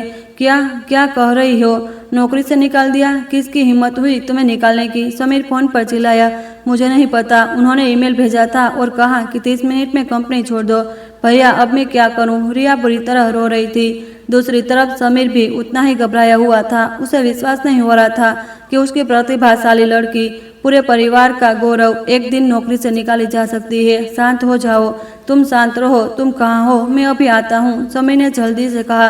रिया रोते रोते अपना सामान पैक कर रही थी। जब डिब्बा भर गया तो उसने उसे उठाया और लड़खड़ाते हुए कमरे से बाहर निकली। उसने किसी की तरफ देखने की हिम्मत नहीं की, बस सिर नीचे झुकाए गेट की तरफ बढ़ गई। पीछे से कानाफूसी की आवाजें अभी भी उसके कानों में पड़ रही थी। ये भगवान, मैनेजर रिया को सच में निकाल दिया। सुना है यह आदेश सीधे सबसे बड़े शेयर धारक से आया है। सबसे बड़ा शेयर धारक? रिया रुक गई। उसे धुंधला सा याद आया, हाल ही में कंपनी के शेयर धारकों की संरचना में एक बड़ा बदलाव आया था। किसी रहस्यमय निवेशक ने कंपनी के अधिकांश शेयर खरीद लिए थे, लेकिन कोई नहीं जानता था कि वह कौन था। कहीं उसने अनजाने में उस शक्तिशाली शेयर धारक से दुश्मनी तो नहीं कर ली, लेकिन कैसे? वह तो निवेश की दुनिया में किसी को जानती भी नहीं थी। एक पागलपन भरा विचार रिया के दिमाग में कौन था? नहीं, यह नहीं हो सकता। वह इंसान ऐसे कैसे कर सकती है? उस इंसान के पास इतनी भयानक ताकत कैसे हो सकती है? उसने सिर हिलाया। उस विचार को दूर करने की कोशिश की, लेकिन तलाक के समय मेरी रहस्यमय मुस्कान की छवि बार बार उसके दिमाग में आ रही थी। रिया अपना निजी सामान लिए उस ऊंची इमारत से बाहर निकली, जहां बस 1 घंटे पहले वह एक शक्तिशाली मैनेजर थी। दोपहर की तेज धूप से उसकी आंखें चौंधिया रही थी। उसे लगा जैसे दुनिया घूम रही है। क्यों? उसके साथ ही क्यों? उसने क्या गलत किया था? हजारों सवाल उसके दिमाग में घूम रहे थे, लेकिन कोई जवाब नहीं था। समीर तेजी से गाड़ी से उतरा और अपनी बहन को संभाला। रिया की दयनीय हालत देखकर आंखें लाल, चेहरा आंसुओं से लथपथ, कपड़े अस्त व्यस्त, समीर को बहुत दुख हुआ। रिया, क्या हुआ? उन्होंने तुम्हें नौकरी से क्यों निकाला? रिया ने जवाब नहीं दिया, बस सिर हिलाया और फिर रो पड़ी। समीर ने अपनी बहन को कार में बिठाया। वह भी उतना ही परेशान था। सब कुछ इतनी अचानक, इतनी बेतुकी तरह से हुआ था, उसे विश्वास नहीं हो रहा था कि रिया जैसी प्रतिभाशाली लड़की को बिना किसी ठोस कारण के निकाला जा सकता है। रुको, मैं तुम्हारे डायरेक्टर को फोन करके पूछता हूँ, समीर ने कहा और अपना फोन निकाला। वह एक पार्टी में रिया के साथ उस डायरेक्टर से मिला था। कुछ पल बाद दूसरी तरफ से फोन उठा। हेलो डायरेक्टर साहब बोल रहे हैं, मैं समीर, रिया का भाई बोल रहा हूँ। हाँ समीर जी कहिए, क्या बात है? डायरेक्टर की आवाज़ में थोड़ी हिचकिचाहट थी। मैं पूछना चाहता हूँ कि कंपनी ने मेरी बहन को अचानक क्यों निकाल दिया? रिया ने बहुत अच्छा काम किया है, कंपनी के लिए बहुत योगदान दिया है, आप लोग उसके साथ ऐसा नहीं कर सकते, समीर ने गुस्से में कहा। दूसरी तरफ कुछ देर खामोशी रही, फिर एक लंबी सांस की आवाज़ आई। समीर जी, मुझे भी बहुत अफसोस है, रिया एक बहुत अच्छी कर्मचारी है, मैं उसे बहुत पसंद करता हूं, लेकिन इस बार मैं सच में कुछ नहीं कर सकता। यह फैसला सीधे बोर्ड और डायरेक्टर से आया है, ग्रुप के सबसे बड़े शेयरधारक की तरफ से। सबसे बड़ा शेयरधारक? समीर हैरान था। कौन है वह, और वह मेरी बहन को क्यों निकालना चाहता है? कम से कम हमें कारण तो बताइए, डायरेक्टर ने असहाय आवाज में कहा। और कारण की बात करें तो सच यह है कि कोई कारण नहीं है, आदेश था बिना कारण बर्खास्त करो। मैं भी एक मुलाजिम हूँ, मैं ऊपर के आदेशों के खिलाफ नहीं जा सकता। चलिए, मैं एक मीटिंग में हूँ, नमस्ते। यह कहकर डायरेक्टर ने फोन काट दिया। समीर को आगे कुछ कहने का मौका ही नहीं दिया। समीर स्तब्ध था, हाथ में अभी भी फोन था। बिना कारण बर्खास्त, यह वाक्य उसके दिमाग में गूंज रहा था। यह कैसी ताकत थी जो एक मैनेजर को बिना किसी कारण के निकाल सकती थी? पास बैठी रिया ने पूरी बातचीत सुन ली थी। उसने रोना बंद कर दिया था, उसका चेहरा डर से पीला पड़ गया था। सबसे बड़ा शेयरधारक? भैया, आखिर यह कौन है? मैंने किससे दुश्मनी मोल ले ली? मुझे भी नहीं पता, समीर ने सिर हिलाया। सोचने की कोशिश करो, क्या हाल ही में तुमने किसी से दुश्मनी की है, खासकर किसी बड़े आदमी से? रिया ने सोचने लगी। वह स्वभाव से घमंडी थी और दूसरों को नीचा दिखाती थी, इसलिए उसे नापसंद करने वाले कम नहीं थे। लेकिन इतनी बड़ी कंपनी को नियंत्रित करने की ताकत रखने वाला कोई साधारण व्यक्ति नहीं हो सकता था। अचानक मेरा अदिति का एक ख्याल उसके दिमाग में कौंधा। मेरी वह अजीब सा शांत व्यवहार, रहस्यमय मुस्कान और तलाक के बाद मुझे लेने आई शानदार कार। भैया, क्या आपको अदिति में कुछ अजीब नहीं लगा? रिया ने हिचकिचाते हुए पूछा। अजीब? कैसा अजीब? समीर अभी भी नहीं समझा। जिस तरह से उसने तलाक लिया, उसने किसी चीज की मांग नहीं की। फिर वह कार जो उसने लेने आई, वह सीधी किसी साधारण इंसान की तरह नहीं लग रही थी। समीर भी सोचने लगा। हाँ, कुछ तो असामान्य था। उसे लगा था कि मैं रोऊंगी, गिड़गिड़ाऊंगी या कम से कम संपत्ति के बंटवारे के लिए हंगामा करूंगी, लेकिन नहीं, मैं इतनी शांति और सुकून से चली गई थी कि यह डरावना था। तुम्हें उस पर शक है? बकवास मत करो, वह क्या कर सकती है? समीर ने बात टाल दी। उस जैसी गंवार अनपढ़ लड़की के पास इतनी ताकत कहाँ से आएगी कि वह तुम्हें नौकरी से निकलवा दे? ज्यादा मत सोचो। लेकिन रिया सोचे बिना नहीं रह सकती। उसे अंतर्मन कह रहा था कि इन सब घटनाओं का मुझसे, अदिति से कोई न कोई संबंध जरूर है, लेकिन उसके पास कोई सबूत नहीं था और वह इस सच्चाई पर विश्वास भी नहीं करना चाहती थी। यह बहुत भयानक, बहुत अतार्किक था। तो अब क्या करे भैया? रिया ने हताश आवाज में पूछा। चलो पहले घर चलते हैं, फिर कोई रास्ता निकलेगा। मुझे नहीं लगता कि कोई हल नहीं निकलेगा। समीर ने अपनी बहन को सांत्वना दी, लेकिन उसका दिल भी बेचैन था। कोई अदृश्य शक्ति उसके परिवार को छापर छा रही थी और उसे नहीं पता था कि वह कहाँ से आई थी और आगे क्या भयानक करने वाली है। कार बाहरी खामोशी में घर की तरफ बढ़ रही थी। समीर और रिया दोनों नहीं जानते थे कि उनका बुरा सपना तो अभी शुरू हुआ है और उस बुरे सपने को नियंत्रित करने वाली कोई और नहीं बल्कि वही पुरानी भाभी थी, जिसका उन्होंने जी भरकर अपमान और तिरस्कार किया था। समीर रिया को घर ले आया। उसका मन भारी था। आज रात की जश्न की योजना धुएं में मिल गई थी।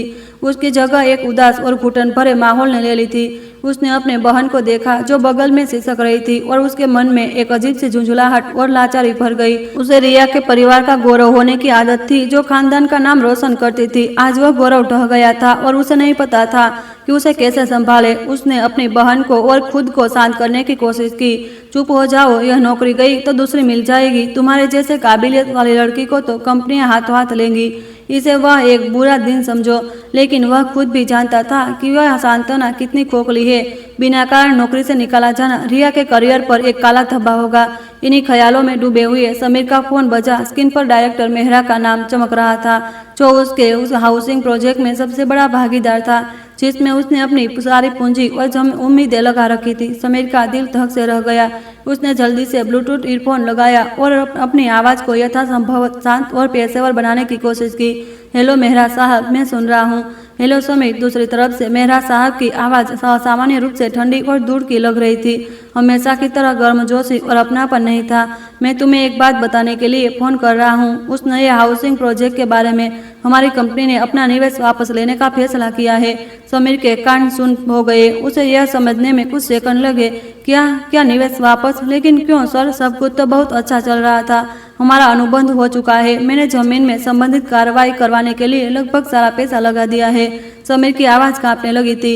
यह शीर्ष प्रबंधन का फैसला है। सभी निवेशों की समीक्षा के बाद हमें लगता है कि इस प्रोजेक्ट में कुछ संभावित जोखिम है जिनका हमने पहले ठीक से मूल्यांकन नहीं किया था। मेहरा साहब ने एक मशीन की तरह जवाब दिया, जैसे वह पहले से लिखा हुआ कोई टेक्स्ट पढ़ रहे हो। जोखिम? कैसा जोखिम सर? समीर लगभग चिल्लाया। सारे कानूनी दाव पेच पूरे हो चुके हैं। जमीन प्राइम लोकेशन पर है। मुनाफे की बहुत बड़ी संभावना है। आपने खुद मुझसे यह कहा था। मुझसे अफसोस है समीर, फैसला हो चुका है। हम अनुबंध तोड़ने के लिए अनुबंध की शर्तों के अनुसार जुर्माना भरेंगे। हमारे वकील जल्द ही बाकी से प्रक्रिया पूरी करने के लिए तुमसे संपर्क करेंगे। समीर को लगा जैसे उसका पूरा शरीर ठंडा पड़ गया हो, जबकि कार में एसी सबसे कम पर चल रहा था। जुर्माना? वह जुर्माना उस भारी भरकम रकम के सामने क्या था जो उसने बैंक और दोस्तों से इस प्रोजेक्ट में लगाने के लिए लिया था। इस समय निवेश वापस लेने का मतलब था उसे दिवालियापन के कगार पर धकेलना। सब कुछ खत्म हो जाएगा। पैसा, इज्जत और वह घर जिसमें वह और उसकी माँ रहते थे, जिसे उसने बैंक में गिरवे रखा था। मेहरा साहब, आप मेरे साथ ऐसा नहीं कर सकते। हम इतने सालों से साथ काम कर रहे हैं। अगर कोई बात है तो आप सीधे मुझसे कहिए। क्या मैंने कोई गलती की है या कोई और बात है? कोई और बात नहीं है। मेहरा साहब ने उसकी बात काट दी। उसकी आवाज़ सख्त हो गई। यह सिर्फ एक कारोबारी फैसला है। चलो, मैं व्यस्त हूँ। टू टू फोन कटने की आवाज़ समीर के सिर पर एक हथौड़े की तरह पड़ी। वह स्तब्ध था। हाथ अभी भी स्टीयरिंग व्हील पर थे, लेकिन कार अनजाने में सड़क के किनारे रुक चुकी थी। रिया जो बगल में बैठी थी अब रो नहीं रही थी। उसने पूरी बातचीत तो नहीं सुनी, लेकिन अपने भाई के पीले चेहरे और खोए हुए हाव भाव से वह समझ गई थी कि कुछ बहुत बुरा हुआ है। भैया, क्या हुआ? समीर ने जवाब नहीं दिया। उसने अपना सिर स्टीयरिंग व्हील पर टिका दिया। उसके कंधे कांप रहे थे। जिंदगी में पहली बार वह आदमी जो हमेशा मजबूत दिखता था, जो पूरे परिवार का सहारा था, आज पूरी तरह से लाचार और निराश महसूस कर रहा था। क्यों? यह सारी बुरी खबरें एक साथ उसी दिन क्यों आ रही थी जिस दिन उसने मुझसे तलाक लिया था? रिया की नौकरी चली गई। उसका अनुबंध रद्द हो गया। परिवार के दो आर्थिक स्तंभ और सबसे बड़े गर्व एक साथ कुछ ही घंटों में ढह गए थे। यह सिर्फ एक संयोग नहीं हो सकता, बिल्कुल नहीं। कोई अदृश्य शक्ति, कोई ताकतवर हाथ इन सब के पीछे था। लेकिन कौन? किसके पास इतनी भयानक ताकत हो सकती है? मेरी छवि एक बार फिर उसके दिमाग में कौंधी। मेरी रहस्यमय मुस्कान, शानदार कार और मेरा आखिरी वाक्य, तुम्हारी किस्मत अच्छी हो। वह कोई शुभकामना नहीं थी, एक साफ था, एक चेतावनी। लेकिन यह कैसे हो सकता है? एक साधारण गवार औरत जिसकी तनख्वाह इतनी कम थी, वह यह सब कैसे कर सकती है? यह ख्याल बहुत बेतुका, बहुत अतार्किक था। लेकिन मेरे अलावा वह किसी और के बारे में सोच भी नहीं पा रहा था जिसके पास ऐसा करने का कोई मकसद हो और जो जितनी सटीकता से हर सेकंड के हिसाब से काम कर सके। एक ठंडी लहर समीर की रीढ़ में दौड़ गई। उसे डर लगने लगा, एक अस्पष्ट डर जो बढ़ता ही जा रहा था। उसने कैसी औरत से तलाक लिया था? उसके परिवार ने पिछले 3 सालों में एक इंसान के साथ कैसा बर्ताव किया था? जब समीर और रिया घर पहुंचे, शारदा जी ने मेज पर शानदार खाना लगा रखा था। सब उनकी लाडली औलाद की पसंदीदा चीजें थी। उन्हें अभी तक नहीं पता था कि समीर के साथ क्या हुआ है। वह अभी भी मुझसे उस मुसीबत से छुटकारा पाने की खुशी में मग्न थी। आ गए तुम दोनों? जल्दी से आकर गर्मा गर्म खाना खा लो। मैंने जश्न मनाने के लिए तुम्हारी पसंदीदा चीजें बनाई है, शारदा जी ने खुशी से कहा। लेकिन समीर और रिया के उतरे हुए चेहरे को देखकर उनकी मुस्कान गायब हो गई। तुम दोनों को क्या हुआ है? शक्लें क्यों उतरी हुई है? अभी अभी तो उस दायन से छुटकारा मिला है, खुश होना चाहिए। माँ, रिया सिसकने लगी और फिर फुट फुट कर रो पड़ी। मेरी नौकरी चली गई क्या? शारदा जी के हाथ से करछुल जमीन पर गिर गया। क्या कहा? नौकरी चली गई? क्यों निकाल दिया तुझे? तू तो इतना अच्छा काम करती थी। समीर थका हुआ सोफे पर धम से बैठ गया। बिना कुछ बोले उसे समझ नहीं आ रहा था कि कहाँ से शुरू करे। शारदा जी ने अपने बेटे की तरफ देखा। उन्हें कुछ अनहोनी का एहसास हुआ। समीर, और तू बता, मुझे क्या हुआ है? समीर ने सिर उठाया। उसकी आंखें लाल थी, आवाज भारी। मेरा प्रोजेक्ट भी खत्म हो गया माँ। पार्टनर ने पैसे वापस ले लिया है। मैं दिवालिया होने वाला हूँ। दिवालिया? यह 2 शब्द शारदा जी के कानों में बिजली की तरह कौंधे। वह लड़खड़ा गई, मेज का सहारा लेकर खड़ी हुई। नहीं, यह नहीं हो सकता। तुम लोग मुझसे मजाक मत करो। आज खुशी का दिन है, ऐसी मनहूस बातें क्यों कर रहे हो? लेकिन अपने बच्चे के निराश चेहरे देखकर शारदा जी समझ गई कि यह कोई मजाक नहीं है। बुरी खबरें एक साथ आई, इतनी अचानक, इतनी भयानक कि शारदा जी जैसे मजबूत और कठोर औरत भी इसे सहन नहीं कर सकी। वह कुर्सी पर धम से बैठ गई, हाँफने लगी। जश्न की दावत एक त्रासदी में बदल गई थी। किसी का भी खाने का मन नहीं था। तीनों माँ बच्चे ड्राइंग रूम में चुपचाप बैठे थे, एक डरावनी खामोशी में डूबे हुए। बस कभी कभी रिया की सिसकियों की आवाज उस भारी माहौल को तोड़ रही थी। काफी देर बाद शारदा जी ने कांपती आवाज में कहा, क्यों, ऐसा क्यों हुआ? सब कुछ एक ही दिन में क्यों बर्बाद हो गया? यह सवाल समीर और रिया के मन में भी घूम रहा था। यह अजीब संयोग उन्हें सोचने पर मजबूर कर रहा था। माँ, मुझे शक है कि कोई हमारे परिवार के पीछे पड़ा है, रिया ने हिचकिचाते हुए कहा। कौन? हमारे घर से किसकी इतनी गहरी दुश्मनी हो सकती है? शारदा जी चिल्लाई। कहीं तूने दफ्तर में किसी से पंगा तो नहीं लिया और वह तुझसे बदला ले रहा हो? नहीं माँ, मेरे डायरेक्टर ने कहा कि मुझे निकालने का आदेश ग्रुप के सबसे बड़े शेयर धारक से आया है। वह बहुत ताकतवर है, कोई आम आदमी नहीं, रिया ने समझाया। समीर ने अब मुंह खोला। मेरे पार्टनर के साथ भी ऐसा ही हुआ। उन्होंने बिना कोई ठोस कारण बताए अनुबंध रद्द कर दिया। मुझे ऐसा लगा जैसे किसी ने उन पर दबाव डाला हो। सबसे बड़ा शेयर धारक, दबाव डालने वाली शक्ति। शारदा जी घबरा गई, उनका सिर घूम रहा था। आखिर कौन है? हमने तो आज तक किसी का बुरा नहीं किया है माँ, समीर ने दृढ़ आवाज में कहा। शारदा जी और रिया दोनों ने उसकी तरफ देखा। हमने एक इंसान का बहुत बुरा किया है, एक ऐसा इंसान जिसके साथ हमने पिछले 3 सालों में बहुत बुरा बर्ताव किया है। तेरा मतलब है अदिति? शारदा जी ने हकलाते हुए कहा। उनके चेहरे पर अविश्वास का झलक रहा था। यह नहीं हो सकता। उस गवाह लड़की की क्या बिसात कि यह वह सब कर सके। उसके पास इतना पैसा, इतनी ताकत कहाँ से आई? रिया ने भी जोरदार विरोध किया। क्योंकि हम हमेशा उसे ऐसा ही समझते रहे, इसलिए आज हमारी यह हालत है। समीर कड़वाहट से हंसा। तुम लोगों ने देखा नहीं उसने कितनी शांति से तलाक लिया, एक पैसा नहीं मांगा। दरवाजे से बाहर निकलते ही उसे लेने के लिए शानदार कार आ गई और उसके तुरंत बाद तुम्हारी नौकरी चली गई। मैं दिवालिया हो गया। यह सब कुछ ही घंटों में हुआ। अगर यह एक संयोग है तो यह दुनिया का सबसे डरावना संयोग है। समीर के विश्लेषण ने शारदा जी और रिया को सोचने पर मजबूर कर दिया।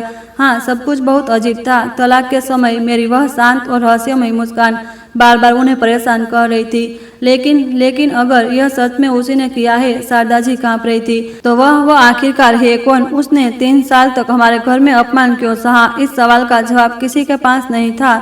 वे बस इतना जानते थे कि उन्होंने एक बहुत बड़ी गलती की है। उन्होंने एक ऐसे इंसान को नीचा दिखाया जिसे वे बिल्कुल नहीं जानते थे, और अब वे अपनी मूर्खता और घमंड की कीमत चुका रहे थे। उस रात समीर के परिवार में कोई सो नहीं सका। वे अंधेरे में बैठे थे, हर कोई अपने ख्यालों में डूबा था, लेकिन सबके ख्यालों में एक ही नाम था, अदिति। तलाक की खुशी और विजय का भाव पूरी तरह से गायब हो चुका था। उसकी जगह एक भयानक डर ने ले ली थी। वे अपने अंधकारमय भविष्य से डर रहे थे, भारी कर्ज से, अपनी इज्जत के बर्बाद होने से, और सबसे बढ़कर वे मुझसे डर रहे थे, उस रहस्यमय औरत से जो कभी उसकी अपनी ही थी।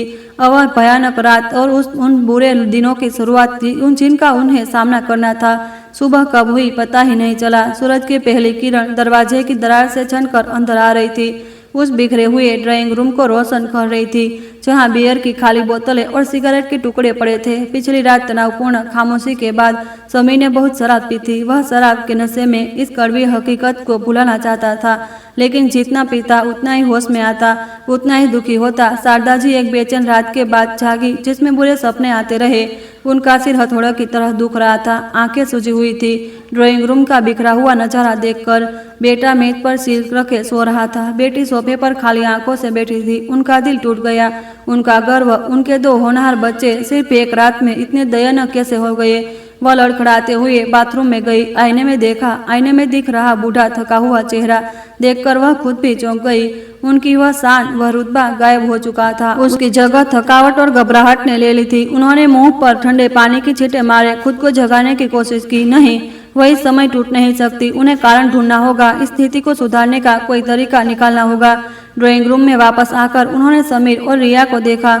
उनकी आवाज भारी थी। उठो, सब उठो, यहाँ इसे दुखी बैठने से क्या कुछ हाल होगा? समीर ने अपना भारी सिर उठाया। उसकी आंखें नशे में धुंधली थी। अब क्या हल होगा माँ? सब कुछ खत्म हो गया। सब कुछ नहीं, जब तक मैं न चाहूँ तब तक कुछ भी खत्म नहीं हुआ। शारदा जी ने दांत पीस कर कहा। अब पहला काम उस अदिति को ढूंढना है, उसे सब कुछ पूछना है। अगर यह सब उसी ने किया है तो उसे रोकना होगा, चाहे उसके पैरों में गिरकर गिड़गिड़ाना पड़े, वह भी करूंगी। शारदा जी का स्वाभिमान अब डर के आगे पूरी तरह से दब चुका था। अब उन्हें अपनी इज्जत की परवाह नहीं थी। वह बस अपने परिवार को बचाना चाहती थी। उसे अब कहाँ ढूंढेंगे? रिया ने कमजोर आवाज में पूछा। हमें तो यह भी नहीं पता कि वह कहाँ है, क्या करती है। कोई न कोई तरीका तो होगा, शारदा जी ने खुद को अब दिलासा देते हुए कहा। वह कमरे में इधर उधर टहलने लगी। उनका दिमाग तेजी से काम कर रहा था। अचानक वह रुक गई, जैसे उन्हें कुछ याद आया हो। वह अपने सोने के कमरे में भागी, पूरा कमरा खंगालने लगी। माँ, आप क्या ढूंढ रही है? समीर ने हैरानी से पूछा। उसका पुराना फोन, मुझे याद है। एक बार घर की सफाई करते हुए मैंने उसे इस पुराने सामान के डिब्बे में फेंक दिया था। शारदा जी ने यह कहते हुए बिस्तर के नीचे से एक धूल भरा गत्ते का डिब्बा निकाला। उन्होंने डिब्बे का सारा सामान फर्श पर उलट दिया। अदिति के कुछ पुराने कपड़े, कुछ किताबें और कुछ छोटी मोटी चीजें, और वहाँ उस पुराने सामान के ढेर में वह सस्ता सा फोन पड़ा था जिसे मैं इस्तेमाल करती थी। स्क्रीन पर एक लंबी दरार थी, बाहर का कवर भी घिस गया था।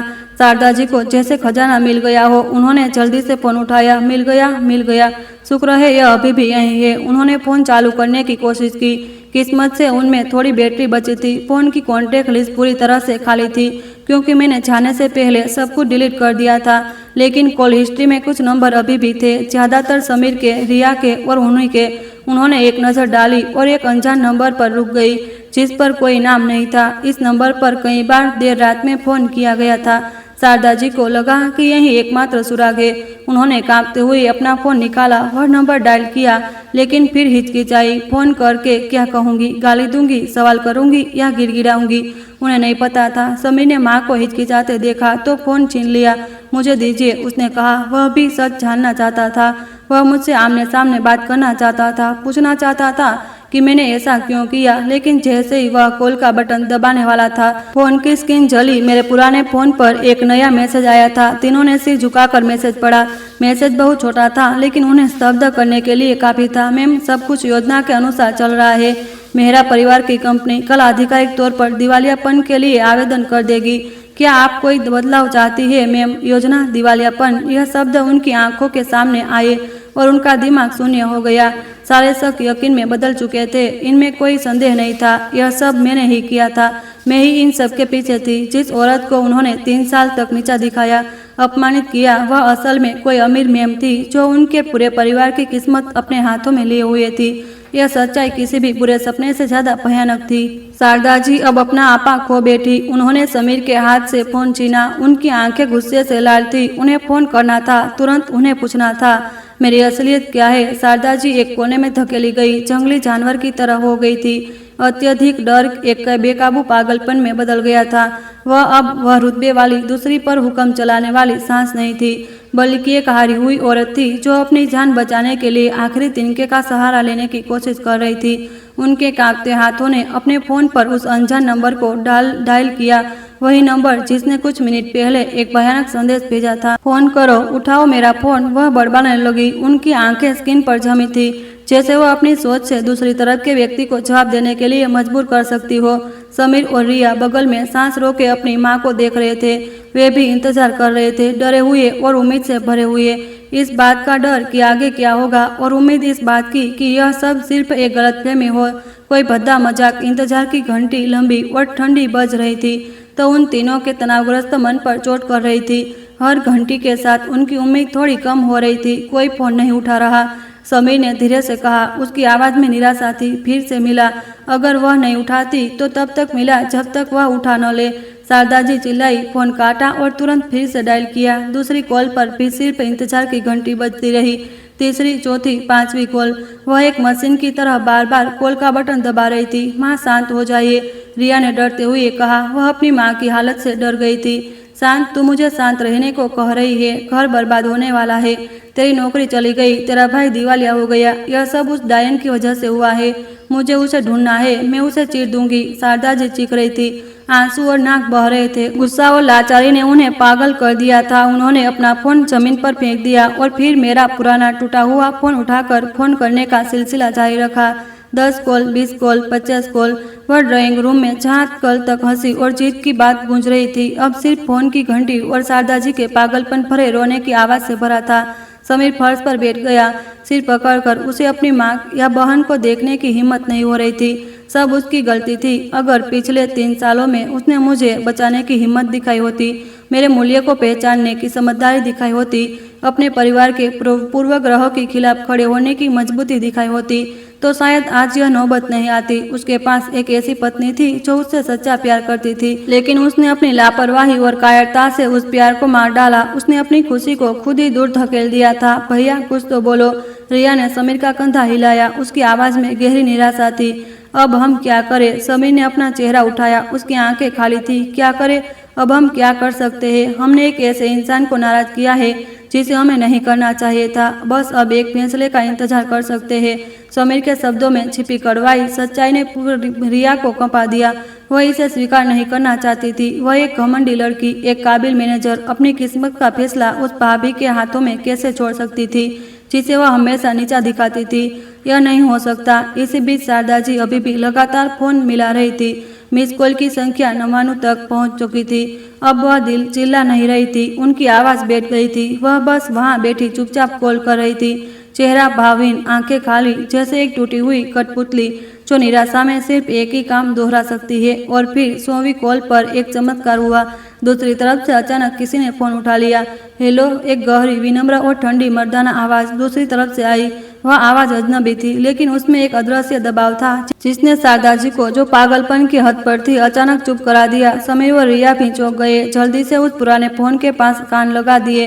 तुम कौन हो? अदिति कहाँ है? उसे फोन पर बुलाओ। शारदा जी ने हिम्मत जुटाई, फोन में चिल्लाई। उनकी आवाज गुस्से और थकान से भारी थी।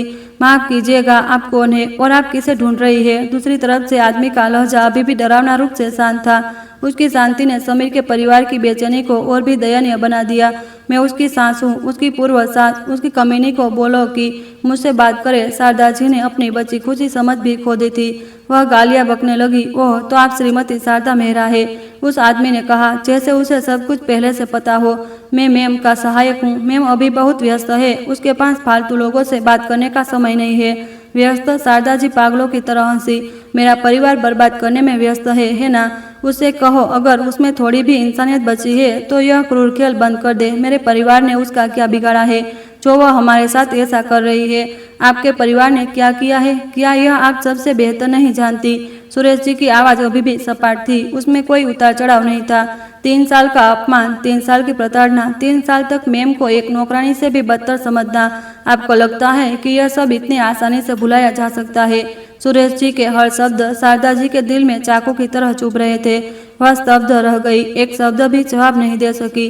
हाँ, उस आदमी ने जो कुछ भी कहा था वह सच था, लेकिन उन्होंने कभी नहीं सोचा था कि उस सच का इतना भयानक परिणाम हो सकता है। मैं शारदा जी हकलाने लगी। वह सिर्फ एक गलतफहमी थी। हम तो बस उसका भला चाहते थे।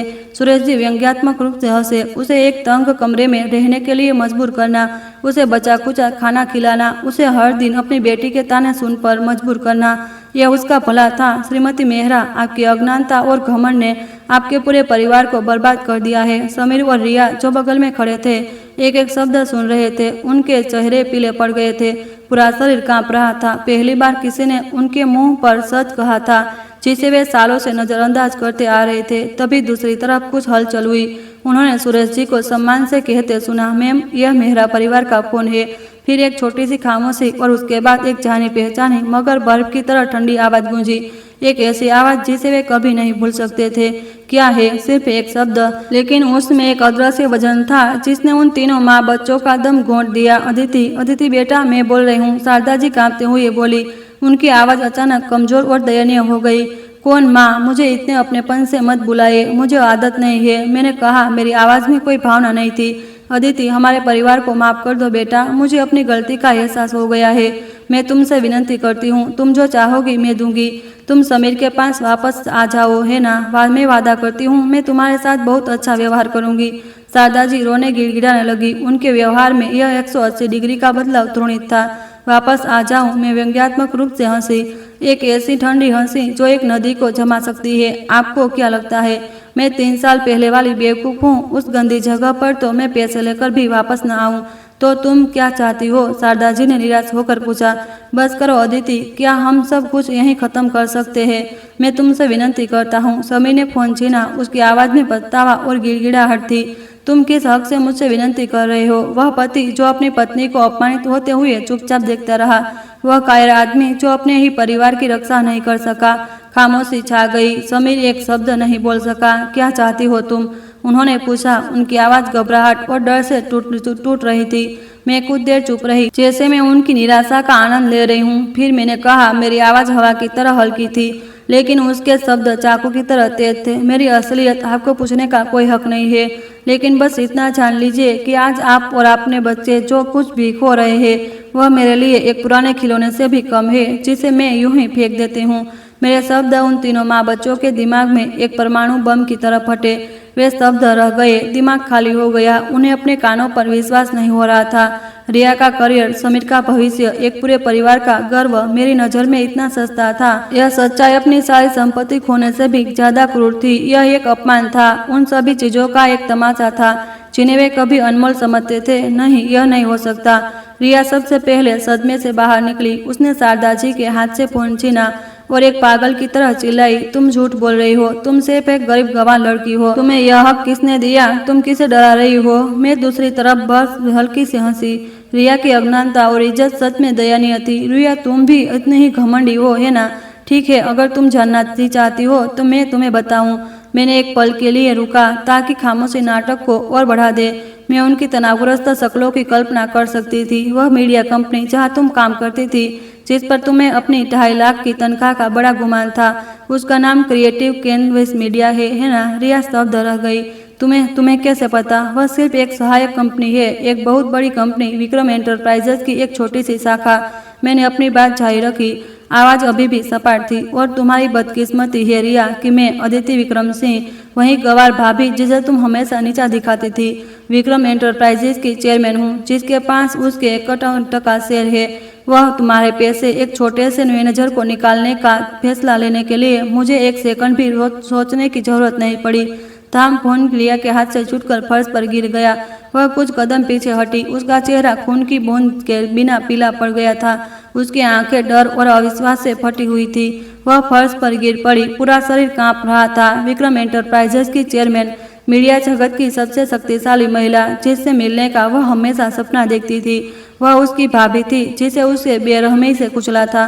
किस्मत का यह मजाक बहुत क्रूर था। समय ने जल्दी से फोन उठाया, लेकिन उसके हाथ भी उतने ही कांप रहे थे। वह दूसरी तरफ से मेरी सांसों की आवाज सुन सकता था, शांत और ठंडी। और तुम, समीर, मैंने उन्हें सदमे से उबरने का समय दिए बिना जारी रखा।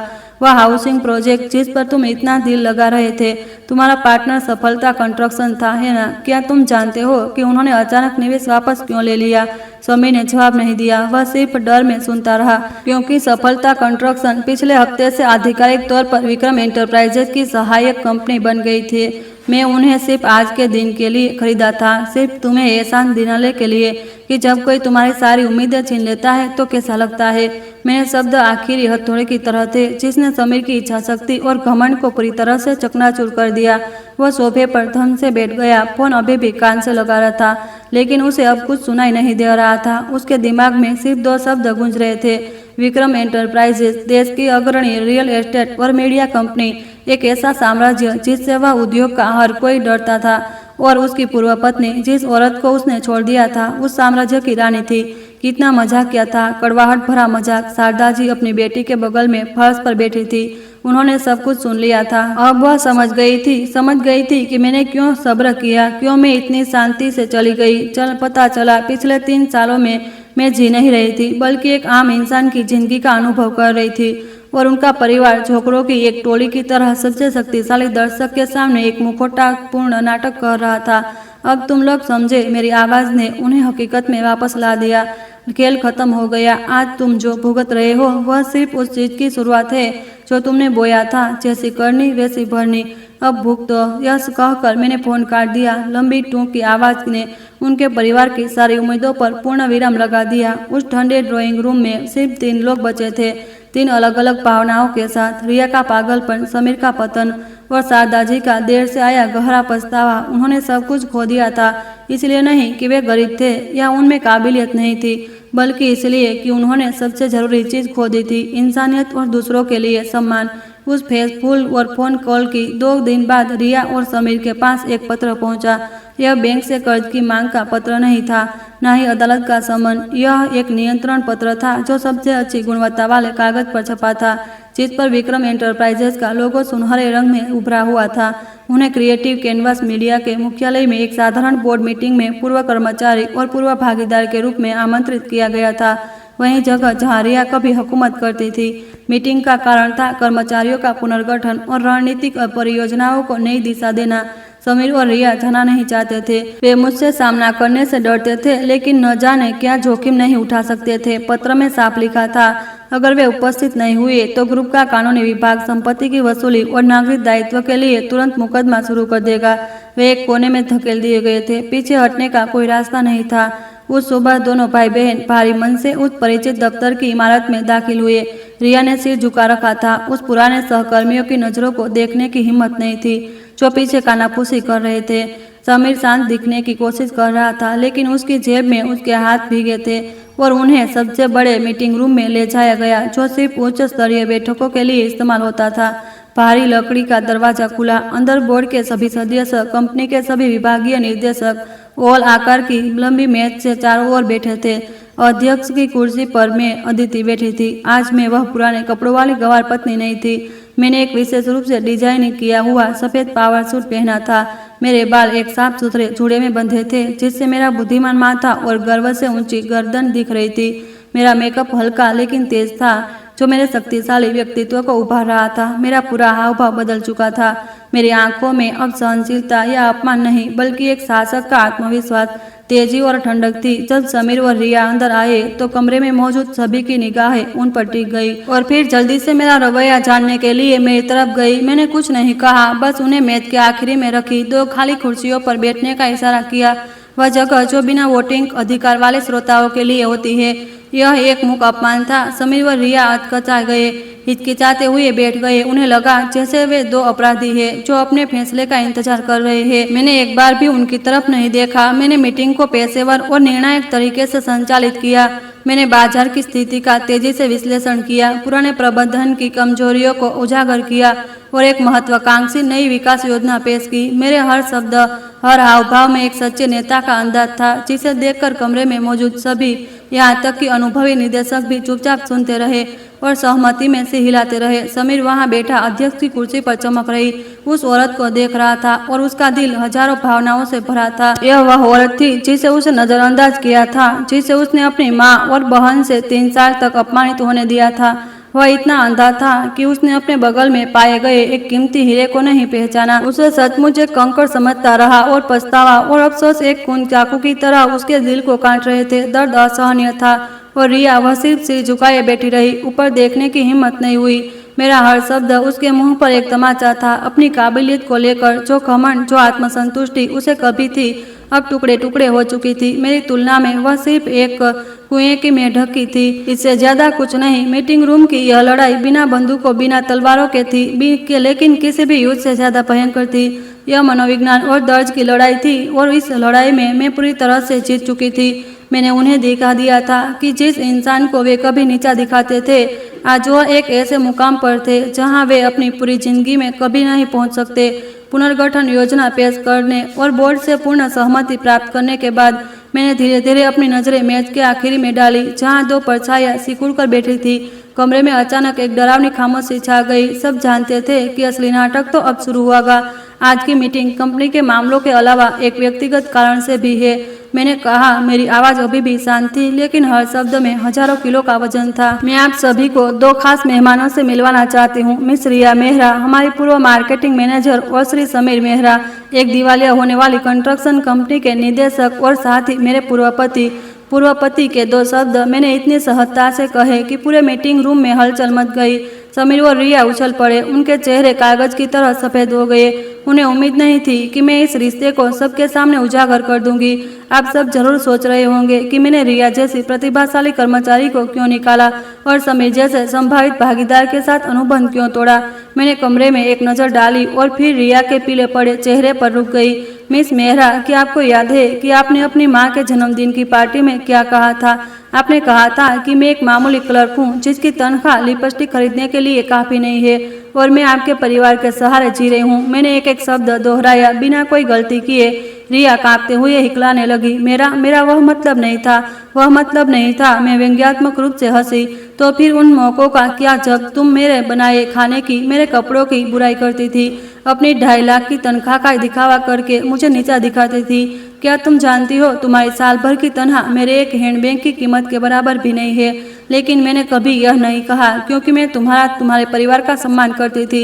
लेकिन मेरे सम्मान को तुम लोगों ने मेरी कायरता समझा। मैं समीर की तरफ मुड़ी, मेरी आंखें ठंडी हो गई। और तुम समीर, क्या तुम्हें याद है जब तुम्हारी माँ, तुम्हारी बहन मुझे ताने मारती थी तो तुम क्या करते थे? तुम चुप रहते थे, तुम मुंह फेर लेते थे, तुम तो मुस्कुरा भी दे। मुझे लगता था कि तुम्हारी चुप्पी समझदारी है, घर में शांति बनाए रखने के लिए, कि अपनी पत्नी के दर्द पर एक पति की चुप्पी सबसे क्रूर कंपल्सिटी होती है। समीर ने सिर झुका लिया, उसके कंधे कांप रहे थे, उसे मेरी आंखों में देखने की हिम्मत नहीं हुई। तुम लोगों ने सोचा कि मैं गरीब हूँ, गंवार हूँ, बेकार हूँ। तुम लोगों ने मेरे साथ अपने ही घर में एक बिना पगार वाली नौकरानी जैसा बर्ताव किया। तुम लोगों ने मुझे कभी परिवार का सदस्य नहीं समझा। 3 साल तक मैंने कुछ सहा, इसलिए नहीं कि मैं कमजोर थी, बल्कि इसलिए कि मेरे दिल में अभी भी एक उम्मीद थी, उस प्यार के लिए उम्मीद जिस पर मैंने कभी भरोसा किया था। उम्मीद थी एक दिन तुम लोग मेरे मूल्य को समझोगे, जो मेरे पैसे या हैसियत में नहीं है। लेकिन मैं गलत थी, तुम लोग मेरे त्याग के लायक नहीं थे। मेरी आवाज़ सख्त हो गई। तुम लोगों ने खुद ही सब कुछ बर्बाद किया है, इसलिए आज मैं यहाँ ग्रुप की चेयरमैन के रूप में अपने लिए न्याय लेने आई हूँ। मिस रिया को इसलिए नहीं निकाला गया कि वह काबिल नहीं है, बल्कि इसलिए कि उसमें नैतिकता नहीं है। जो इंसान दूसरों का सम्मान करना नहीं जानता, वह नेतृत्व के पद के लायक नहीं है। श्री समीर की कंपनी इसलिए दिवालिया नहीं हुई कि प्रोजेक्ट खराब था, बल्कि इसलिए कि उसका मुखिया एक कायर और गैर जिम्मेदार व्यक्ति है। विक्रम एंटरप्राइजेस ऐसे लोगों के साथ कभी काम नहीं करती। मैं खड़ी हुई, उन 2 टूटे चुके इंसानों को सीधे देखा। यह बदला नहीं है, यह कर्म का सबक है। जैसा बोओगे वैसा काटोगे। तुमने तिरस्कार बोया था, तब असफलता काटो। पूरी मीटिंग रूम में सन्नाटा छा गया। सब लोग जो कुछ भी सुन रहे थे उससे स्तब्ध थे। वे मुझे सम्मान और थोड़े डर की मिलीजुली नजरों से देख रहे थे। उन्हें अंदाजा नहीं था कि उनकी युवा प्रतिभाशाली चेयरमैन का अतीत इतना कड़वा है, और वे यह भी समझ गए थे कि वह कोई ऐसे इंसान नहीं है जिसे आसानी से दबाया जा सके। मेरे सत्य भाषण के बाद मीटिंग रूम का माहौल और भी भारी हो गया। समीर और रिया मूर्तियों की तरह स्थिर बैठे थे, जैसे उनकी आत्मा शरीर छोड़ चुकी हो। उन्हें सबके सामने बेइज्जत किया गया था।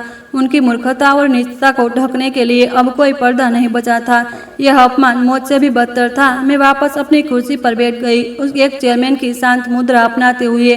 मैंने सुरेश जी को इशारा किया, जो पूरी मीटिंग के दौरान मेरे पीछे खड़े थे। सुरेश जी, आप बोर्ड का आखिरी फैसला सुनाइए। सुरेश जी ने सिर हिलाया, एक कदम आगे बढ़े। उनकी गंभीर आवाज गूंजी। चेयरमैन अदिति विक्रम सिंह के निर्देश और पूरे बोर्ड की सहमति के अनुसार विक्रम एंटरप्राइजेज आधिकारिक तौर पर घोषणा करता है, एक मिस रिया मेहरा के साथ भविष्य में किसी भी तरह के सहयोग के सभी अवसर ग्रुप के सभी प्लेटफॉर्म और सहायक कंपनियों पर स्थायी रूप से समाप्त किए जाते हैं। मिस मेहरा के गैर पेशेवर और अनैतिक व्यवहार की जानकारी मीडिया उद्योग के साझा संसाधन प्रणाली में दर्ज की जाएगी।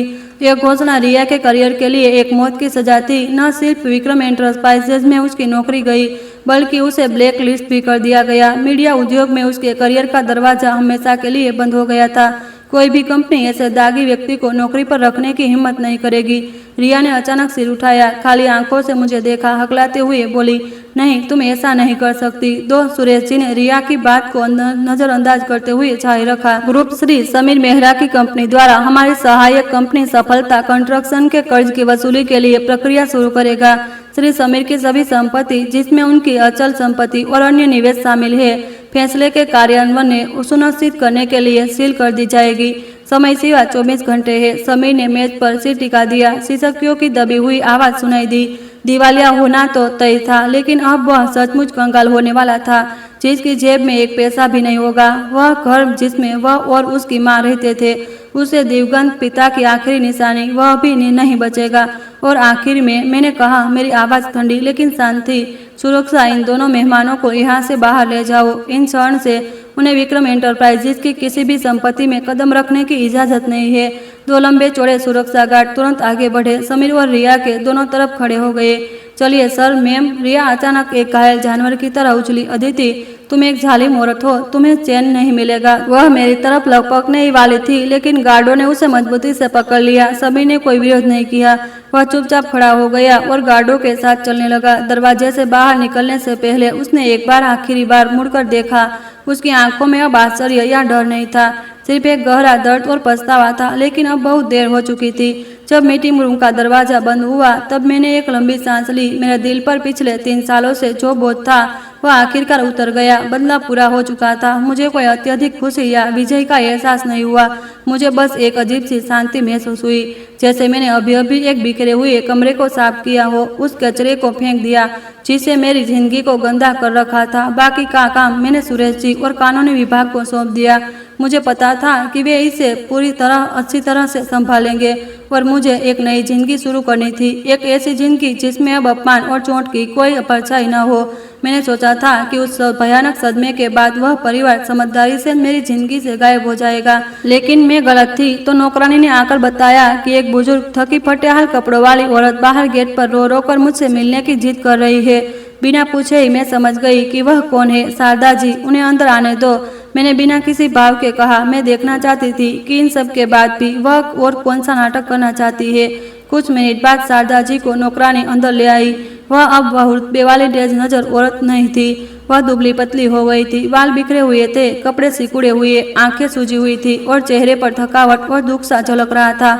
मुझे देखते ही वह जमीन पर घुटनों के बल बैठ गई और बुरी तरह रोने लगी। अदिति बेटा, मैं तुमसे माफी मांगती हूँ। मुझे अपनी गलती का एहसास हो गया है।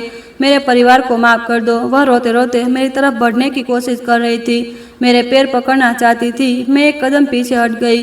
खड़ी हो जाइए, यहाँ आपका कोई बेटा बेटी नहीं है, मैंने बर्फीली आवाज में कहा। नहीं, तुम मेरी बहू हो। जो बात आप कह रही है वह गलत है। आपकी बहू तो 3 साल पहले ही मर गई थी। आपकी और आपके बच्चों की क्रूरता और कठोरता के कारण मर गई। शारदा जी मेरे शब्दों से शब्द रह गई। उन्होंने अपना आंसुओं से भीगा चेहरा उठाकर मुझे देखा। मैं जानती हूँ मैं गलत थी। मैं एक बहुत बुरी सास थी। मैंने तुम्हारे साथ अच्छा व्यवहार नहीं किया, लेकिन समीर के साथ तुम्हारे 3 साल के रिश्ते की उसकी खातिर उसे एक जीने का रास्ता दे दो प्लीज। वह सड़क पर आने वाला है। बेटा, रिश्ता? मैं हल्की सी हंसी। जब तुम लोग मेरा अपमान कर रहे थे तब तुमने रिश्ते के बारे में सोचा था। जब मेरा पति मुझे प्रताड़ित होते हुए चुपचाप देख रहा था तब उसने रिश्ते के बारे में सोचा था। शारदा जी, इस दुनिया में सबसे सस्ती चीज चोट पहुंचाने के बाद मांगी गई माफी होती है। तो तुम क्या चाहती हो? वह निराश थी। या तुम समीर के पास वापस आ जाओ। मैं वादा करती हूँ मैं तुम्हारे साथ बहुत अच्छा व्यवहार करूंगी, तुम्हें अपनी बेटी की तरह रखूंगी। रिया भी, उसे अपनी गलती का एहसास हो गया है। हम फिर से एक परिवार बन जाएंगे। उनका प्रस्ताव कितना मजाकिया था। इस हालत में भी वह अभी भी यह भ्रम पाले हुए थी कि मैं उस नरक में वापस चली जाऊंगी। अभी भी सोच रही थी कि मैं अपने पैसे और ताकत का इस्तेमाल करके उसे परिवार को बचाने के लिए करूंगी। शारदा जी, कान खोलकर सुन लीजिए। मैं सामने की कुर्सी पर बैठ गई, सीधे उनकी आंखों में देखते हुए। पहला, मेरा और आपके बेटे का तलाक हो चुका है। हमारा अब कोई रिश्ता नहीं है। दूसरा, मेरा कोई फर्ज नहीं है कि मैं उन लोगों की मदद करूं जिन्होंने मुझे चोट पहुंचाई है। और तीसरा, जो सबसे जरूरी है, मेरा मूल्य तुम्हारे इस्तेमाल करने का कोई साधन नहीं है। मैं आज जो भी हूँ अपनी मेहनत और काबिलियत से हूँ। तुम्हारे परिवार से इसका कोई लेना देना नहीं है। आप जाइए और दोबारा मेरे सामने कभी मत आइएगा। मेरे घर के दरवाजे आप जैसे लोगों के लिए नहीं खुले हैं। यह कहकर मैं उठी और घर के अंदर चली गई। एक बार भी पीछे मुड़कर नहीं देखा। शारदा जी के रोने गिड़गिड़ाने की आवाज पीछे से आ रही थी। वह पीछे सिसकती रही, लेकिन अब मेरा दिल नहीं पसीज रहा था। मेरा दिल उन मगरमच्छ के आंसुओं के लिए पत्थर हो चुका था। उनकी माफी बहुत देर से आई थी। उनके पछतावे का अब कोई मूल्य नहीं था। उन्होंने अपनी जिंदगी की त्रासदी खुद लिखी थी, तो अब उन्हें खुद ही उसका परिणाम भुगतना था। विला का भारी लोहे का गेट धीरे धीरे बंद हो गया। शारदा जी के रोने की आवाज बाहर ही रह गई और साथ ही मेरे दर्दनाक अतीत पर भी एक पूर्ण विराम लग गया। 1 साल बाद मेरे नेतृत्व में विक्रम एंटरप्राइजेज ने अभूतपूर्व विकास किया और देश के सबसे शक्तिशाली व्यापारिक साम्राज्यों में एक बन गया। मैं अब सिर्फ अपने माता पिता की संपत्ति पर जीने वाली एक अमीर लड़की नहीं थी, बल्कि एक असली व्यवसायी बन गई थी, जिसका हर कोई उसकी प्रतिभा और दृढ़ता के लिए सम्मान करता था।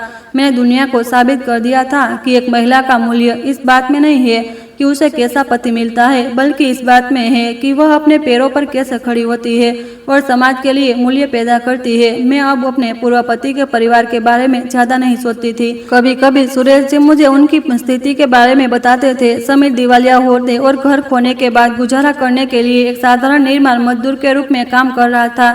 उनकी कमजोरी की कीमत एक कठिन और भविष्य वाली थी। रिया शहर से गायब हो गई थी। सुना था कि वह अपने गांव लौट गई है, एक साधारण नौकरी कर रही है और एक साधारण आदमी से शादी कर ली है।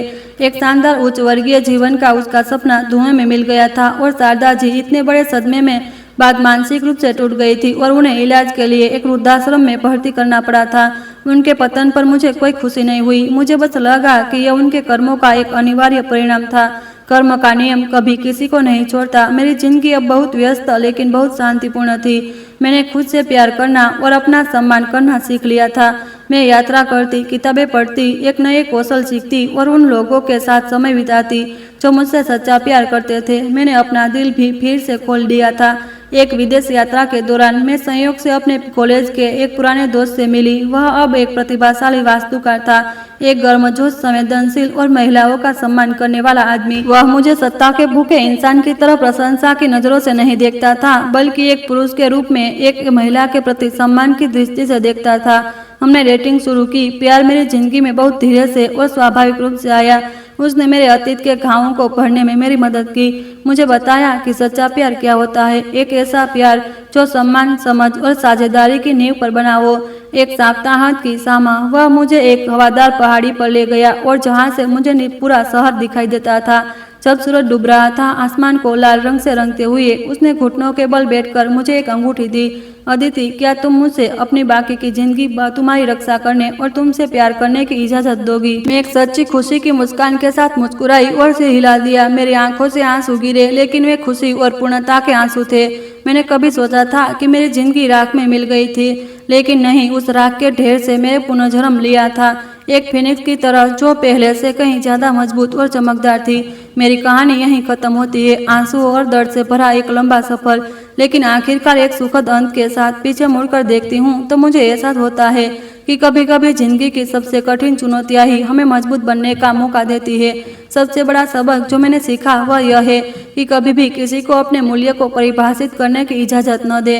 हमेशा खुद पर विश्वास करे, खुद से प्यार करे और खुद का सबसे अच्छा संस्करण बनने के लिए लगातार प्रयास करे, क्योंकि जब आप खुद का सम्मान करना जानते हैं तभी दूसरे आपका सम्मान कर सकते हैं। अंत में मैं आप सभी श्रोताओं से एक छोटा सा सवाल पूछना चाहती हूँ कि आपने कभी अपनी जिंदगी में अपमानित या अन्याय का शिकार महसूस किया है और आपने उस स्थिति से उभरकर अपने मूल्य को कैसे साबित किया? मेरी कहानी सुनने के लिए, समय निकालने के लिए आपका बहुत बहुत धन्यवाद।